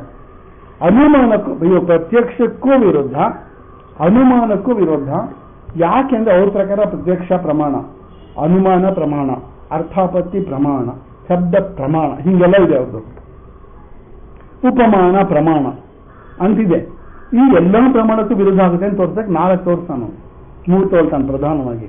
ಪ್ರತ್ಯಕ್ಷಕ್ಕೂ ವಿರುದ್ಧ, ಅನುಮಾನಕ್ಕೂ ವಿರುದ್ಧ. ಸಂಸಾರಿಗಳು ಅನ್ನೋದು ಪ್ರತ್ಯಕ್ಷದಿಂದ ಗೊತ್ತಾಗಲ್ಲ, ಅದನ್ನ ಅನುಮಾನ ಅಂತ ಹೇಳ್ತಾರೆ ನಾವು. ಹೇಗೆ ಅಂತಂದ್ರೆ ಧರ್ಮಾಧರ್ಮಯೋ ಕರ್ತಾರಶ್ಚ. ಧರ್ಮಾಧರ್ಮಗಳನ್ನು ಅನುಷ್ಠಾನ ಮಾಡುವವರು ಬೇರೆ ಬೇರೆ ಗೊತ್ತಾಗುತ್ತೆ. ಹೆಂಗ್ ಗೊತ್ತಾಗುತ್ತೆ ನಿಮ್ಗೆ ಅಂತ? ಆಯಾ ಕ್ರಿಯೆಯಲ್ಲಿ ತೊಡಗ್ತಾರಲ್ಲ. ಧರ್ಮಾಧರ್ಮಗಳನ್ನು ಅನುಷ್ಠಾನ ಮಾಡುವಂತಹ ಸಂಸಾರಿಗಳು ಆಯಾ ಕ್ರಿಯೆಗಳಿಂದ ಬೇರೆ ಬೇರೆ ಇದ್ದಾರೆ ಅಂತ ಗೊತ್ತಾಗುತ್ತೆ. ಅರ್ಥ ಆಯ್ತಾ? ಇದಕ್ಕೆ ಇವರುಗಳು ಪ್ರತಿ ಶರೀರ, ಒಂದೊಂದು ಶರೀರಕ್ಕೆ ಒಬ್ಬೊಬ್ರು ಬೇರೆ ಬೇರೆ ಇರೋ ಗೊತ್ತು. ಯಾಕಂದ್ರೆ ಒಬ್ಬೊಬ್ರು ಒಂದೊಂದು ಕೆಲಸ ಮಾಡ್ಕೊಂಡು ಹೋಗ್ತಾ ಇರ್ತಾರೆ. ಇನ್ನ ಅದೇ ರೀತಿ ಆ ಸಂಸಾರಿ ಒಂದೊಂದು ಶರೀರಕ್ಕೆ ಒಬ್ಬೊಬ್ರು ಸಂಸಾರಿಗಳು ಇದ್ದಾರಲ್ಲ, ಅಂದ್ರೆ ಜೀವರುಗಳು ಅಂತ ಅರ್ಥ. ಅವರು ಶ್ರೋತ್ರಾದಿಭಿ ಶಬ್ದಾದಿ ಉಪಲಬ್ಧಾರ. ಶ್ರೋತ್ರಾದಿಗಳಿಂದ ಶಬ್ದಾದಿಗಳನ್ನ ತಿಳಿಯುವವರು, ಮತ್ತು ಕರ್ತಾರಶ್ಚ, ಅದಕ್ಕೆ ತಕ್ಕಂತೆ ಮಾಡುವವರೂ ಕೂಡ ಬೇರೆ ಬೇರೆಯಾಗಿದ್ದಾರೆ ಗೊತ್ತಾಗುತ್ತೆ. ಅದೇ ರೀತಿ ಅವರವರ ಧರ್ಮಾಧರ್ಮಗಳಿಗೆ ತಕ್ಕಂತೆ ಸುಖ ದುಃಖಾದಿಗಳನ್ನು ಅನುಭವಿಸುವವರೂ ಬೇರೆ ಬೇರೆಯಾಗಿಯೇ ಇದ್ದಾರೆ ಅನ್ನೋದು ಗೊತ್ತಾಗ್ತಾ ಇದೆ. ಅನುಮಾನದಿಂದ ಎಲ್ಲ ಸಿದ್ಧವಾಗುತ್ತೆ. ತತ್ರ ಬ್ರಹ್ಮೈಕತ್ವ ಬರುವತಾಂ ಅನುಮಾನ ವಿರೋಧಶ್ಚ. ಹೀಗಿರಲಾಗಿ ಬ್ರಹ್ಮೈಕತ್ವವನ್ನು ಹೇಳುವವರು ಅನುಮಾನಕ್ಕೂ ವಿರೋಧವಾಗಿ ಹೇಳಿದಂತೆ ಆಯಿತು. ಪ್ರತ್ಯಕ್ಷಕ್ಕೂ ವಿರುದ್ಧ, ಅನುಮಾನಕ್ಕೂ ವಿರುದ್ಧ. ತಥಾಚ ಆಗಮ ವಿರೋಧಂ ವದಂತಿ. ಅದೇ ರೀತಿ ಆಗಮಶಾಸ್ತ್ರಕ್ಕೂ ಕೂಡ ವಿರುದ್ಧವಾಗಿದೆ ಇದು. ಯಾವುದೋ ಬ್ರಹ್ಮೈಕತ್ವ ಅನ್ನುವಂಥದ್ದು. ಹೇಗೆ ಅಂದ್ರೆ ಗ್ರಾಮ ಕಾಮೋ ಯಜೇತ, ಪಶು ಕಾಮೋ ಯಜೇತ, ಸ್ವರ್ಗ ಕಾಮೋ ಯಜೇತ ಇತ್ಯೇವಮಾದಿ ವಾಕ್ಯೇಭ್ಯ ಗ್ರಾಮ ಪಶು ಸ್ವರ್ಗಾದಿ ಕಾಮಾಃ ತತ್ ಸಾಧನಾದ್ಯನುಷ್ಠಾತಾರಶ್ಚ ಭಿನ್ನಾಃ ಅವಗಮ್ಯಂತೆ. ಗ್ರಾಮ ಕಾಮರಾದವರು ಅದಕ್ಕೆ ತಕ್ಕಂತೆ ಬೇರೆ ಸಾಧನೆಗಳನ್ನು ಮಾಡ್ತಾರೆ. ಪಶು ಕಾಮರಾದವರು ಅದಕ್ಕೆ ತಕ್ಕಂತೆ ಬೇರೆ ಸಾಧನೆಗಳನ್ನು ಮಾಡ್ತಾರೆ. ಸ್ವರ್ಗ ಕಾಮರಾದವರು ಅದಕ್ಕೆ ತಕ್ಕಂತೆ ಬೇರೆ ಸಾಧನೆಗಳನ್ನು ಮಾಡ್ತಾರೆ. ಆಯಾ ಕಾಮಗಳುಳ್ಳವರೂ ಕೂಡ ಬೇರೆ ಬೇರೆಯಾಗಿ ಕಾಣ್ತಾರೆ. ಅದಕ್ಕೆ ತಕ್ಕಂತೆ ಆಯಾ ಸಾಧನೆಗಳನ್ನು ಅನುಷ್ಠಾನ ಮಾಡುವವರು ಕೂಡ ಅನೇಕವಾಗಿ ಕಾಣ್ತಾನೆ ಇದ್ದಾರೆ. ಈಗ ಇದನ್ನು ಹೇಳುವಂಥದ್ದು ಪಶು ಕಾಮೋ ಯಜೇತ, ಸ್ವರ್ಗ ಕಾಮೋ ಯಜೇತ, ಗೋಕಾಮೋ ಯಜೇತ, ಗ್ರಾಮ ಕಾಮೋ ಯಜೇತ ಅಂತಿದೆಯಲ್ಲ, ಯಾರು ಹೇಳಿರೋದಿಲ್ಲ? ಶಾಸ್ತ್ರ, ಯಜ್ಞದ ಬಗ್ಗೆ ಬಂದಿದೆ. ಶಾಸ್ತ್ರ ವಾಕ್ಯಗಳಿದೆ. ಆಯಾ ಕಾಮವುಳ್ಳವರು ಬೇರೆ ಬೇರೆ ಇದ್ದಾರೆ. ತಮ್ಮ ತಮ್ಮ ಕಾಮಗಳಿಗೆ ತಕ್ಕಂತೆ ಶಾಸ್ತ್ರದ ಹೇಳಿರುವಂತಹ ಆಯಾ ಸಾಧನೆಗಳಲ್ಲಿ ತೊಡಗುವವರು ಕೂಡ ಕಾಣ್ತಾ ಇದ್ದಾರೆ. ಆದ್ರಿಂದ ಜೀವರುಗಳು ಅನೇಕ ಅನ್ನೋದು ಗೊತ್ತಾಗ್ತಾನೆ ಇದೆ.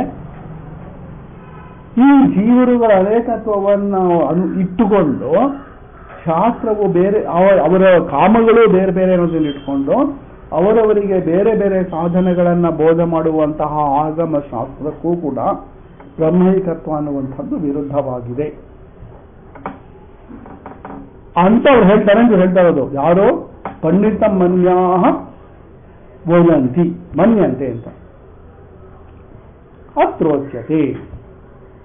ಈಗ ಅದಕ್ಕೆಲ್ಲ ಉತ್ತರ ಹೇಳ್ತೀವಿ ಅಂತ. ಈ ಮೂರು ಪ್ರತ್ಯಕ್ಷಾದ ವಿರುದ್ಧ ಏನಿದೆ, ಪ್ರತ್ಯಕ್ಷ ವಿರೋಧ, ಅನುಮಾನ ವಿರೋಧ, ಆಗಮ ವಿರೋಧ, ಅದಕ್ಕೆಲ್ಲ ಉತ್ತರ ಹೇಳ್ತಾರೆ. ಅಲ್ಲಿ ಮುಗ್ದೋಯ್ತು ಅಂತ. ಅತ್ರೋಚ್ಯತೆ ತೇತು ಕುತರ್ಕ ದೂಷಿತ ಅಂತಃಕರಣಾಃ ಬ್ರಾಹ್ಮಣಾದಿ ವರ್ಣ ಅಪಸದಾಃ ಅನುಕಂಪನೀಯಾಃ. ಆಚಾರ್ಯ ಎಷ್ಟು ಇದೆ ಹೇಳ್ತಾರೆ ನೋಡಿ. ಅವರು ಕುತರ್ಕದಿಂದ ದೂಷಿತವಾದ ಅಂತಃಕರಣ ಉಳ್ಳವರು ಅಂತ. ತರ್ಕ ಮಾಡ್ತಾರಲ್ಲ, ತಪ್ಪು ದಾರಿಗೆ ಹೋಗಿದ್ದಾರೆ ಅವರು. ಸಂಪ್ರದಾಯ ಇಲ್ಲ ಅವ್ರಿಗೆ. ಅದರಿಂದ ಕುತರ್ಕದಿಂದ ಕೂಡಿ ದೂಷಿತವಾದ ಅಂತಃಕರಣ ಉಳ್ಳವಾದ್ದರಿಂದ ಹೆಂಗೆ ಹೇಳ್ತಾರೆ ನೋಡಿ, ಬ್ರಾಹ್ಮಣಾದಿ ವರ್ಣ ಅಪಸದಾಹ ಅಂತ. ನಾನು ಬ್ರಾಹ್ಮಣ ಕ್ಷತ್ರಿ ಏನು ಅನ್ಕೊಳ್ಳಿ, ಅವರು ಆ ವರ್ಣಗಳಿಗೆ ಅಪಸದರು, ಕೀಳಾದವರು ಅಂತ ಅರ್ಥ. ಕುತರ್ಕದಿಂದ ಯಾರಾದ್ರೂ ವಾದ ಮಾಡುವವರಾದ್ರೆ ಬ್ರಾಹ್ಮಣನಾಗಿದ್ರೆ ನಿಜವಾಗಿ ಬ್ರಾಹ್ಮಣನಲ್ಲ, ಬ್ರಾಹ್ಮಣರಲ್ಲಿ ಕೀಳು, ಕ್ಷತ್ರಿಯರಲ್ಲಿ ಕೀಳು, ವೈಶ್ಯರಲ್ಲಿ ಕೀಳು, ಕೀಳಾಗಿರು. ಕುತರ್ಕ ಯಾರು ಮಾಡ್ತಾರಲ್ಲ ಅವರೆಲ್ಲ ಕೀಳಾದವರು ಅಂತ ಹೇಳ್ತಾ ಇರೋದು. ಅಪಸದಾಹ ಅಂತ.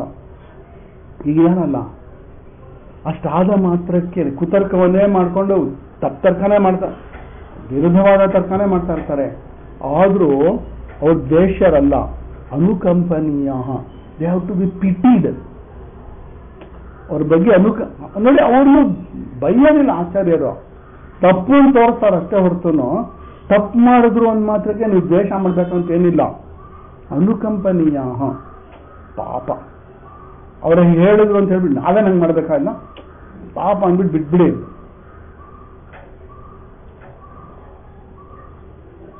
ಯಾಕೆ ಕುತರ್ಕದಿಂದ ಕೂಡಿದ ಅಂತಃಕರಣ, ದೋಷದಿಂದ ಆಗಿದ್ದಾರೆ ಅಂತ, ಕೂಡಿದ ಅಂತಃಕರಣ ಉಳ್ಳವರಾಗಿದ್ದಾರೆ ಅಂತಂದ್ರೆ ಆಗಮಾರ್ಥ ವಿಚ್ಛಿನ್ನ ಸಂಪ್ರದಾಯ ಬುದ್ಧಯ.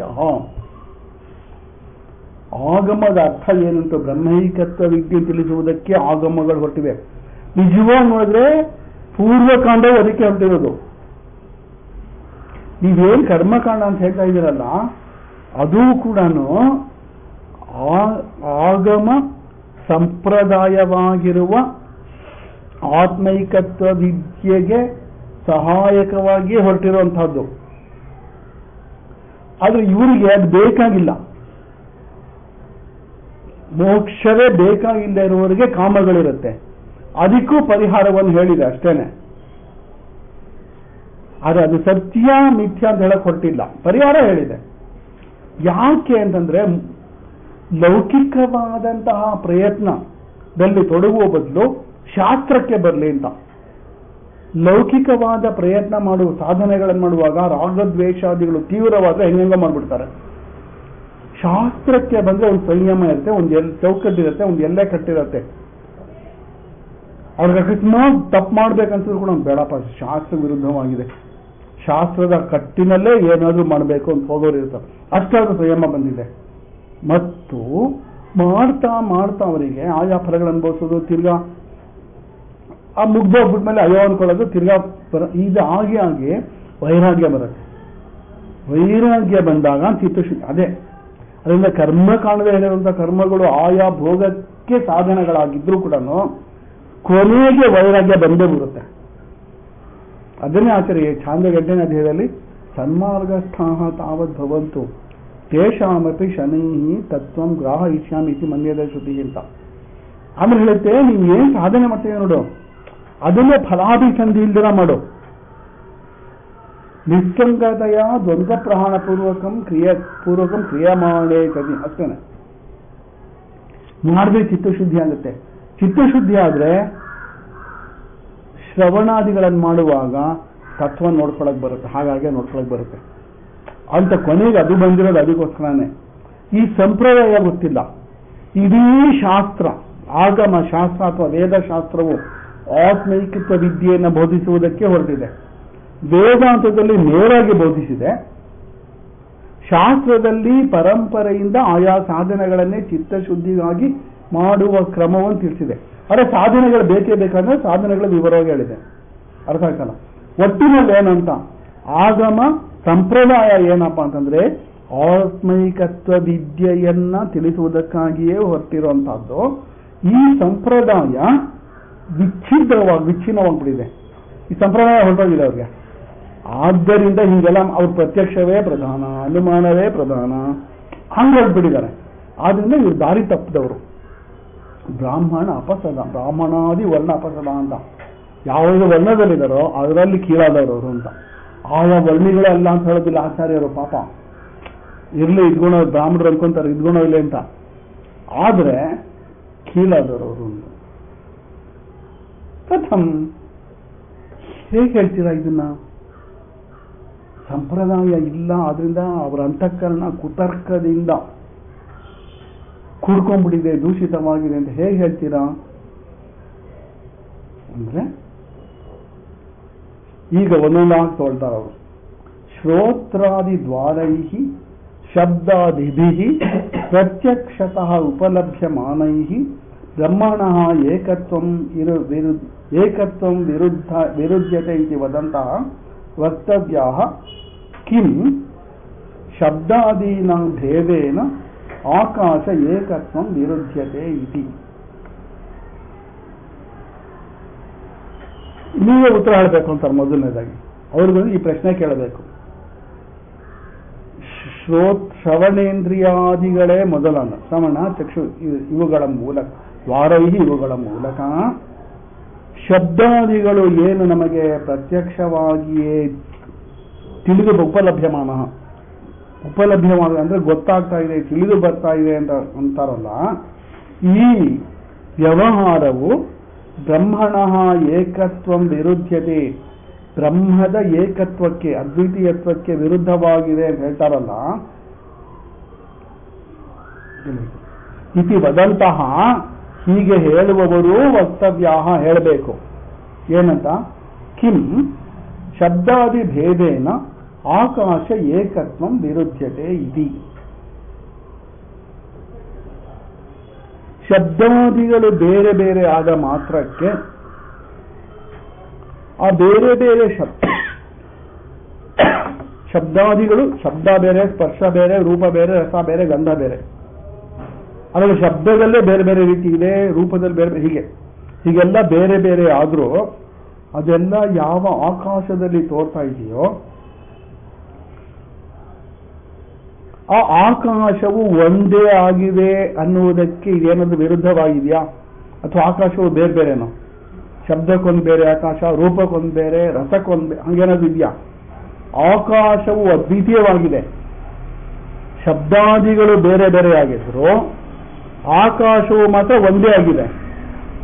ಹೌದಾ ಅಲ್ವಾ ಅಂತ ಕೇಳಿದ್ರು. ಆಕಾಶ ಒಂದೇ ತಾನೆ, ಬೇರೆ ಬೇರೆ ಆಕಾಶ ಅಂತ ಇಲ್ವಲ್ಲ.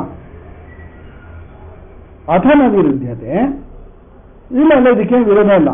ಶಬ್ದಾದಿಗಳು ಬೇರೆ ಬೇರೆಯಾಗಿಯೂ ಇರಬಹುದು, ಆಕಾಶವು ಏಕವಾಗಿಯೂ ಇರಬಹುದು ಅಂತಾದ್ರೆ, ಒಂದಕ್ಕೊಂದಕ್ಕೆ ವಿರುದ್ಧ ಇಲ್ಲ ಅಂತಾದ್ರೆ, ಅಥನ ವಿರುದ್ಧತೆ ವಿರೋಧ ಇಲ್ಲ ಅಂತಾದ್ರೆ ನರ್ಹಿ ಪ್ರತ್ಯಕ್ಷ ವಿರೋಧ. ಪ್ರತ್ಯಕ್ಷ ವಿರೋಧ ವಿರೋಧ ಇದೆ. ಶಬ್ದಾದಿಗಳು ಬೇರೆ ಬೇರೆ ಅನ್ನೋದು ಗೊತ್ತಾಗ್ತಾ ಇದೆ, ಆಕಾಶವು ಒಂದೇ ಇದೆ ಅನ್ನೋದು ಗೊತ್ತಾಗ್ತದೆ. ಎಲ್ಲಿ ವಿರೋಧ ಆಯ್ತು? ಅನೇಕತ್ವವು ಏಕತ್ವಕ್ಕೆ ಎಲ್ಲಿ ವಿರೋಧ ಆಗಿದೆ? ಪ್ರತ್ಯಕ್ಷಕ್ಕೆ ಎಲ್ಲಿ ವಿರೋಧ ಇದೆ ಅಂತ ಕೇಳ್ತಾ ಇರೋದು. ಅನೇಕತ್ವವು ಪ್ರತ್ಯಕ್ಷ, ಶಬ್ದವೇ ಬೇರೆ, ಸ್ಪರ್ಶವೇ ಬೇರೆ, ರೂಪವೇ ಬೇರೆ, ರಸವೇ ಬೇರೆ, ಗಂಧವೇ ಬೇರೆ ಅನ್ನೋದು ಪ್ರತ್ಯಕ್ಷವಾಗಿದೆ. ಆಕಾಶವು ಒಂದೇ ಅನ್ನೋದು ಪ್ರತ್ಯಕ್ಷವಾಗಿದೆ. ಎಲ್ಲಿ ವಿರುದ್ಧವಾಗಿದೆ? ಅನೇಕತ್ವಕ್ಕೂ ಏಕತ್ವಕ್ಕೂ ಎಲ್ಲಿ ವಿರೋಧ? ಪ್ರತ್ಯಕ್ಷ ವಿರೋಧ ಇದೆ? ಇಲ್ಲ. ಆದ್ದರಿಂದ ಏನಾಯಿತು ಅಂತಂದ್ರೆ, ಪ್ರತ್ಯಕ್ಷಕ್ಕಂತೂ ವಿರೋಧ ಅಲ್ಲ. ಬ್ರಹ್ಮದ ಏಕತ್ವವು ಶಬ್ದಾದಿ ಭೇದಕ್ಕೆ ಅಥವಾ ಅನೇಕತ್ವಕ್ಕೆ ವಿರುದ್ಧವಲ್ಲ ಅಂತಾಯ್ತು. ಈಗ ಅನುಮಾನ ಮತ್ತೆ ಆಗಮ ವಿರೋಧ ಪರಿಹಾರ ಮಾಡ್ಬೇಕು ಅಷ್ಟೇನೆ. ವಿರೋಧ ಅವನು ಹೇಳ್ದ, ವಿರೋಧ ಪರಿಹಾರ ಇಲ್ಲಿ ತೋರ್ಸ್ಬಿಟ್ರೆ ಆತ್ಮನ ಅದ್ವಿತೀಯತ್ವವು ಪ್ರತ್ಯಕ್ಷಕ್ಕೂ ವಿರುದ್ಧವಲ್ಲ, ಅನುಮಾನಕ್ಕೂ ವಿರುದ್ಧವಲ್ಲ, ಆಗಮಕ್ಕೂ ವಿರುದ್ಧವಲ್ಲ, ಕರ್ಮಕಾಂಡಕ್ಕೂ ವಿರುದ್ಧವಲ್ಲ, ಸ್ವತಃ ವೇದಾಂತಕ್ಕೂ ವಿರುದ್ಧವಲ್ಲ. ಅದು ಕರ್ಮಯೋಗ ಹೇಳಲಿ, ಶಮದ ಮಾದಿಗಳನ್ನು ಹೇಳಲಿ, ಶ್ರವಣ ಮನ್ನಾದಿಗಳನ್ನು ಯಾವುದನ್ನಾದ್ರೂ ಹೇಳಲಿ, ವಿರೋಧವಲ್ಲ ಅಂತ ಆಯ್ತು. ಯಾವುದಕ್ಕೂ ವಿರೋಧವಲ್ಲ. ಆದ್ರಿಂದ ಆತ್ಮೈಕತ್ವ ವಿದ್ಯೋ ಅಥವಾ ಬ್ರಹ್ಮೈಕತ್ವವು ಮತ್ತು ಬ್ರಹ್ಮೈಕತ್ವವನ್ನು ಬೋಧಿಸುವಂತಹ ವೇದಾಂತ ಶಾಸ್ತ್ರವು ಯಾವ ಪ್ರಮಾಣಕ್ಕೂ ವಿರುದ್ಧವಲ್ಲ ಅಂತ ಆಯ್ತು. ಅನ್ನೋದನ್ನು ತೋರಿಸ್ಬೇಕಿದೆ. ಈಗ ಅನುಮಾನ ಆಗಮ ಎರಡು ತೋರಿಸ್ಬೇಕು. ಅನುಮಾನ ವಿರೋಧವನ್ನು ಪರಿಹಾರ ಮಾಡಬೇಕು, ಆಗಮ ವಿರೋಧವನ್ನು ಪರಿಹಾರ ಮಾಡಬೇಕು. ಆ ಭಾಗವನ್ನು ಮತ್ತೆ ಸೇರಿದಾಗ ನೋಡೋಣಂತೆ. ಅಷ್ಟನ್ನು ಕೂಡ ಆಚಾರ್ಯ ಸಕ್ಸಸ್ಫುಲ್ ಆಗಿ ತೋರಿಸ್ಕೊಡ್ತಾರೆ. ಅದರಿಂದ ವೇದಾಂತ ಶಾಸ್ತ್ರವು ಯಾರಿಗೂ ವಿರುದ್ಧವಲ್ಲ ಅಂತ. ಪರಸ್ಪರಂ ವಿರುದ್ಧಂತೆ ತೈರನ್ನ ವಿರುದ್ಧತೆ ಅಂತ ಏನು ಗೌಡಪಾದಾಚಾರ್ಯ ಹೇಳ್ತಾರೆ ಕಾರಿಕೆ ಒಳಗೆ ಅವಾರ್ಥ ಶಾಂತಿ ಪ್ರಕರಣದಲ್ಲಿ. ಹಾಗೆ ಯಾರಿಗೂ ವಿರೋಧವಲ್ಲ ಇದು ಅನ್ನೋದನ್ನು ತೋರಿಸ್ಕೊಡ್ತಾರೆ. ಅದರಿಂದ ಇದು ಪ್ರಮಾಣಭೂತ ಶಾಸ್ತ್ರವೇ ಅಂತ ತೋರಿಸ್ಕೊಡ್ತಾರೆ. ಮತ್ತು ಒಂದು ಜ್ಞಾಪಕ ಇಟ್ಕೋ, ಯಾವ ಪ್ರಮಾಣವು ಮತ್ತೊಂದು ಪ್ರಮಾಣಕ್ಕೆ ವಿರುದ್ಧವಲ್ಲ. ಹೀಗಿರುವುದರಿಂದಲೇ ವಿಜ್ಞಾನ ಶಾಸ್ತ್ರವು ವೇದಶಾಸ್ತ್ರದ ಹೇಳಿರುವಂತಹ ಯಾವುದಕ್ಕೂ ವಿರೋಧ ಆಗೋದಿಲ್ಲ. ಅದು ಅನ್ಕೊಂಡಿದ್ದಾರೆ. ವಿಜ್ಞಾನ ಶಾಸ್ತ್ರ ಪ್ರಕಾರ ಬ್ರಹ್ಮ ಒಪ್ಕೊಳ್ಳೋದು, ನೀವು ಅದು ಒಪ್ಕೊಳ್ಳೋದು ಬಿಡೋ ಪ್ರಶ್ನೆನೇ ಅಲ್ಲ. ನೀವು ಒಪ್ಕೊಳ್ಳಿ ಬಿಡ ರೀತಿ ಬಿಟ್ಟಿರುತ್ತೆ ಅದು. ಅದರಿಂದ ಪ್ರಮಾಣಗಳಿಗೆ ವಿರೋಧವನ್ನ ಕಲ್ಪನೆ ಮಾಡುವುದು ಕುತರ್ಕ ಆಗತ್ತೆ ಅಂತ ತೋರಿಸಿಕೊಡ್ತಾರೆ. ಆದ್ರಿಂದ ಆಯಾ ಶಾಸ್ತ್ರಗಳಿಗೆ ಆಯಾ ವಿಷಯಗಳ ಬಗ್ಗೆ ಪ್ರಾಮಾಣ್ಯ ಇದ್ದೇ ಇರುತ್ತೆ. ಉಪನಿಷತ್ತು ತನ್ನ ವಿಷಯದಲ್ಲಿ ಪ್ರಮಾಣಭೂತವೇ ಆಗಿದೆ ಅನ್ನೋದನ್ನು ಕೂಡ ತೋರಿಸ್ಕೊಡ್ತಾರೆ. ಅದರಿಂದ ಒಂದು ಶಾಸ್ತ್ರಕ್ಕೂ ಇನ್ನೊಂದು ಶಾಸ್ತ್ರಕ್ಕೂ ಜಗಳ ತಂದಿಡೋದು ಅನ್ನೋದು ಸರಿ ಇಲ್ಲ ಅಂತ. ಅದನ್ನು ಹಾಗೆ ಆ ಕ್ಷೇತ್ರದಲ್ಲಿ ಅಧ್ಯಯನ ಮಾಡಬೇಕು, ಈ ಕ್ಷೇತ್ರದಲ್ಲಿ ಅಧ್ಯಯನ ಮಾಡಬೇಕು, ಹಾಗಾಗಿ ತಿಳ್ಕೊಳ್ಬೇಕು ಅನ್ನೋದನ್ನು ಕೂಡ ತೋರಿಸ್ಕೊಡ್ತಾರೆ. ಆ ಭಾಗವನ್ನ ಮತ್ತೆ ಸೇರ್ತಾ ನೋಡೋಣ. ಓಂ ನಮೋ ಬ್ರಹ್ಮಾದಿಭ್ಯೋ ಬ್ರಹ್ಮ ವಿದ್ಯಾ ಸಂಪ್ರದಾಯ ಕರ್ತೃಭ್ಯೋ ವಂಶರ್ಷೇಭ್ಯೋ ನಮೋ ಮಹಾಭ್ಯೋ ನಮೋ ಗುರುಭ್ಯಃ. ಓಂ ಶಾಂತಿ ಶಾಂತಿ ಶಾಂತಿ. ಹರಿ ಓಂ ತತ್ವ ಶ್ರೀ ಕೃಷ್ಣಾರ್ಪಣಮಸ್ತು.